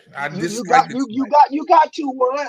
I want somebody to actually hit that share arrow and take it to your favorite social media platform and talk about how much you despise what these brothers is talking about right now, and tell them to go check it out and despise it too. Is Vader in the house? Hold on. We got the base, and we got the brother Vader base checking back in on a late night tip. Like shit, it is a little bit of game going on there. Salute the brother Vader. What's good, everyone?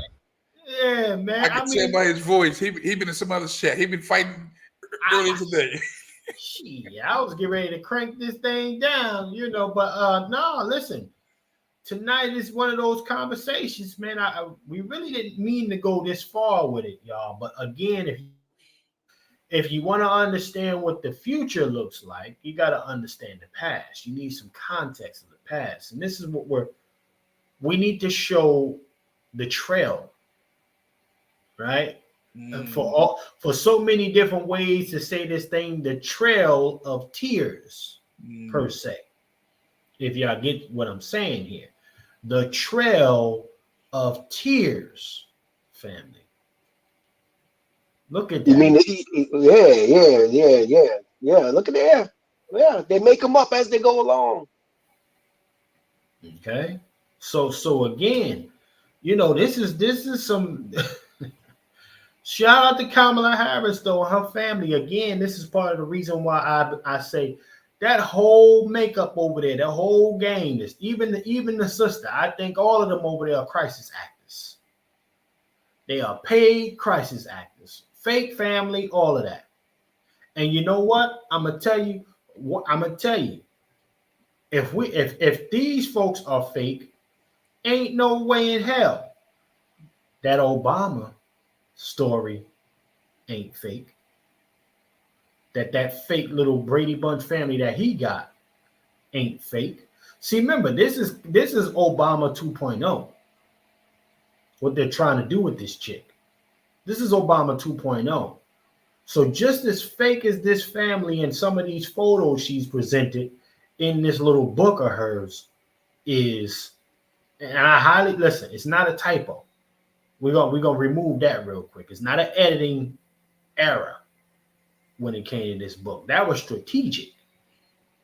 The placement per se. Okay. Who is Obama? You mean Barry Soetoro? Barry Soetoro. Oh, okay. Phenomenal guy. You know, charismatic. You know, some of the Black American mannerisms. Yeah. Barry Soetoro. You know, the guy who also magically made made his chef disappear. Yeah. Okay. So when I noticed going on that on the conversations as I was coming in, because this is a hot topic here, Chef, is that there's a lot of what I'm seeing that's it's unfortunate, but I'm seeing folk that are going at Candace, who to me she's blacker than Kamala. I'm careful with Candace, but they're going at her to defend this Cooley.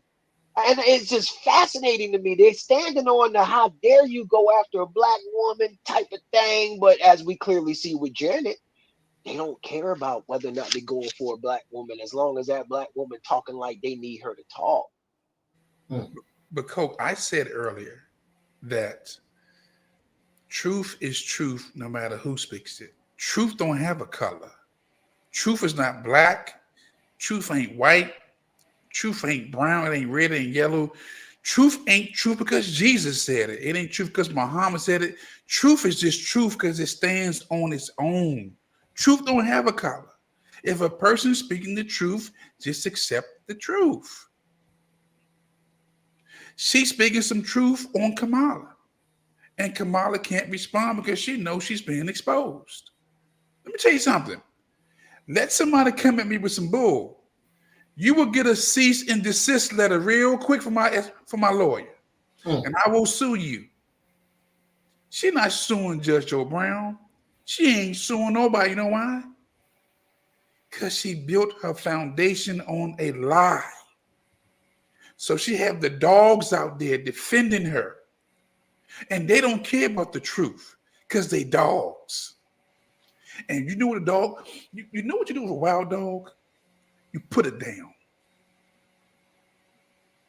Because they won't stop until they ate the whole carcass. And we are like carcasses to these dogs, man. Because once their person gets in, they already been feeding on you. They're going to continue to feed on you. Again, truth is just truth no matter who says it. We need to start putting a color on truth. Truth ain't got no damn color. And truth ain't truth because I got to keep saying the religious piece because truth was truth before Muhammad said something.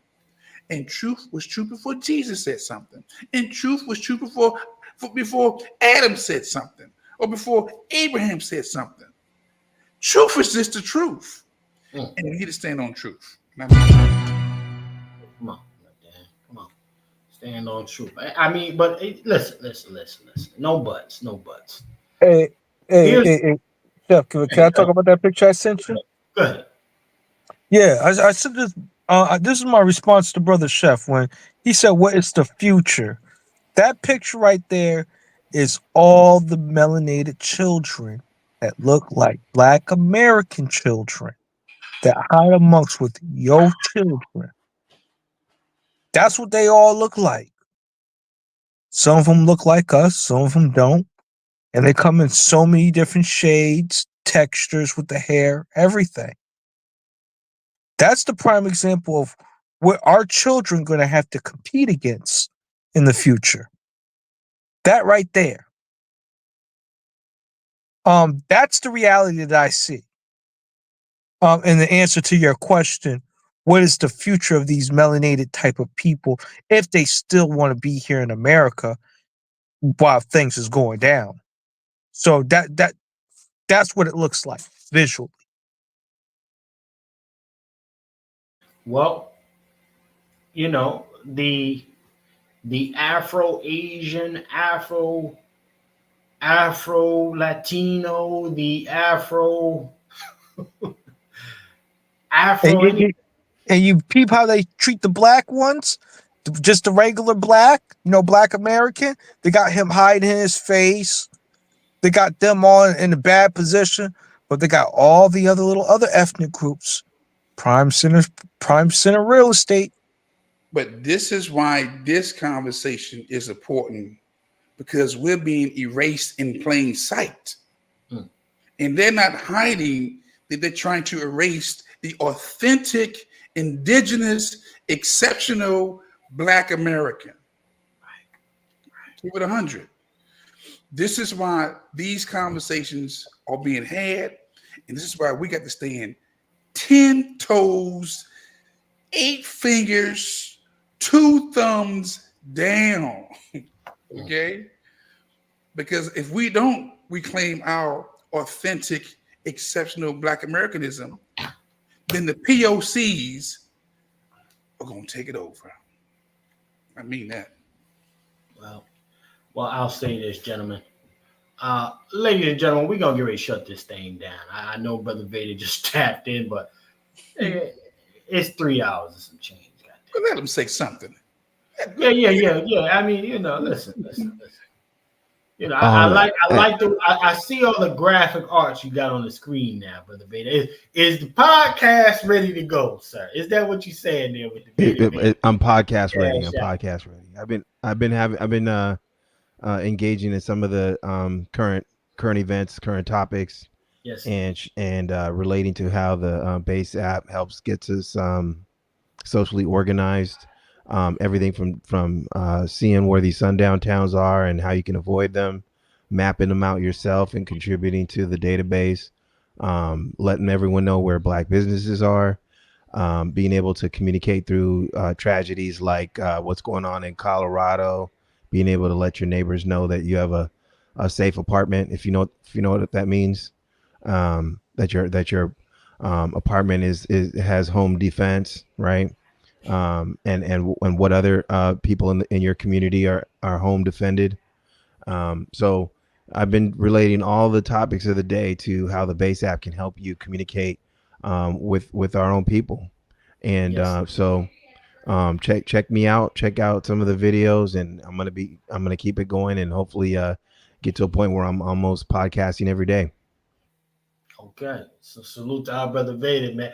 Listen, I might have to holler at you. I didn't know how to put this QR and shit in the corner of my broadcast, but I'm gonna have to holler at you. I like that. That's fly. That's fly. Brother. Yeah, I'm learning. Yeah. One day at a time, I see. So salute to our Brother Vader checking in. Listen, let's get ready to wind this thing down. Brother Negro, I think Brother Coke dropped out. All good. Brother Negro, listen. Let them know how they can get a hold of you, sir. What's some things that the Negro got coming down the pipeline and who you suing right now, sir? Let them know what's shaking. Man, I'm one day at a time, man, piecing these cases together and just schools kicking my butt. Man, these schools, first things first. People, please make sure you put the cover of protection on your children. It doesn't matter if they're in college, high school, or whatever grade they're in. But most critical to college right now that I'm speaking about, with the hazing and stuff of that nature, just keep in contact with your loved ones that's up on those campuses, making sure that they're safe and doing their homework and being the best and the brightest. We don't want anything happen to them because, that's a bad thing. So that's just one thing I saw an article that I read, and it was just kind of on my heart to say that, man, because Like, we need to be really looking out for our children in all settings, no matter what their age is. Some of these environments are dangerous. So I'm gonna leave it on that. You can always find us on X. You can find us on the Negro Black Knights Heritage Club page there, or on Facebook, or on Instagram. So you guys can always reach out. We'll definitely respond back. And we're working on a couple of projects and stuff of that nature, and I keep you guys posted up with that. And thanks for the conversation. Very, very positive one about the origins. I don't think she's black. I think she's white.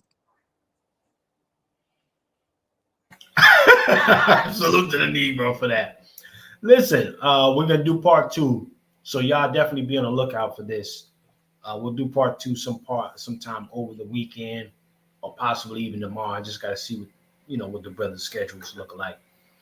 Brother Vader, sir, let them know what's coming down the pipeline, man. How much closer are you to getting this app on the Apple? I think you said you were going to go to the Apple store with it. So where are we with this, sir? Yeah, I'm still working out some kinks and some bugs. So it is delaying my output into the store. So again, I keep saying, oh, hopefully in the next week. But I'm to be honest, I'm working out some kinks, and then also, part of my personal flaw is, I found yet another thing I want to squeeze into the app before I finalize it. So more on that coming very soon. Just showing off my lightsaber colors here, alien green and Vader red. Yeah. Yeah, I see you. You en route, man. I see you. Salute to the 200 plus in here. All right. And Brother Juan J. Johnson, sir, let them know what's coming down the pipeline, how to get a hold of you.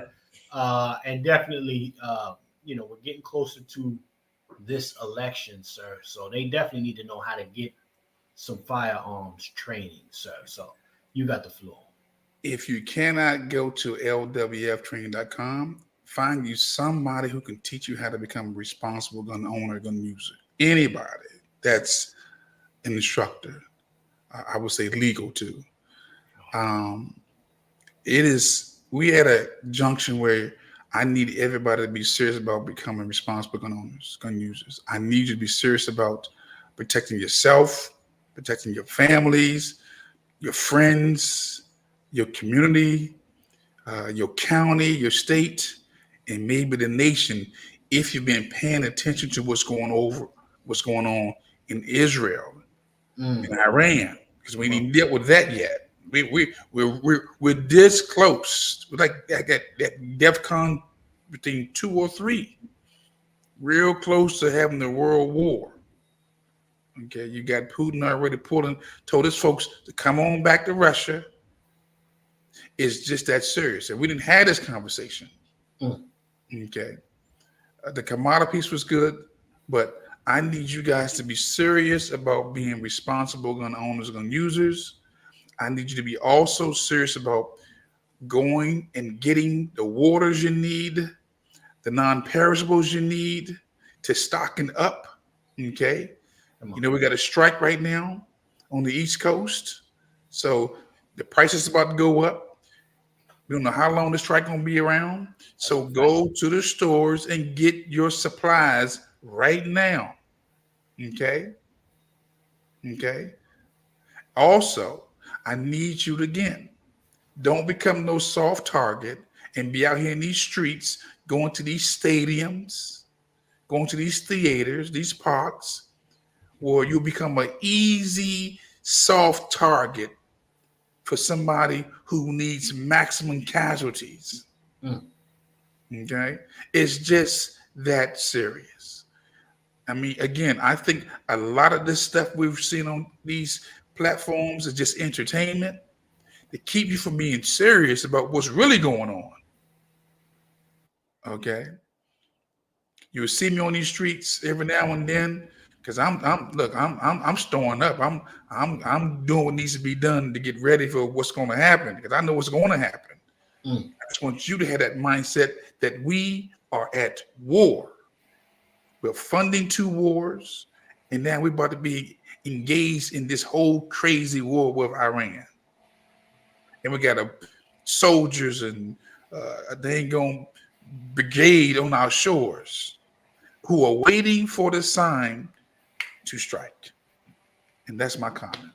Bless you all. Salute to our brother Juan J. Johnson. That's a fact, ladies and gentlemen. Salute to the Wolf for always checking in as usual, y'all. Yeah.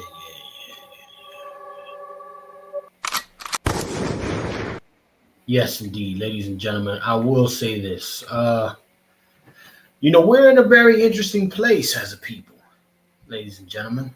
But I do want to thank everybody for checking in with us right now for this particular broadcast. We are going to do part 2 with the other segment that Candace did.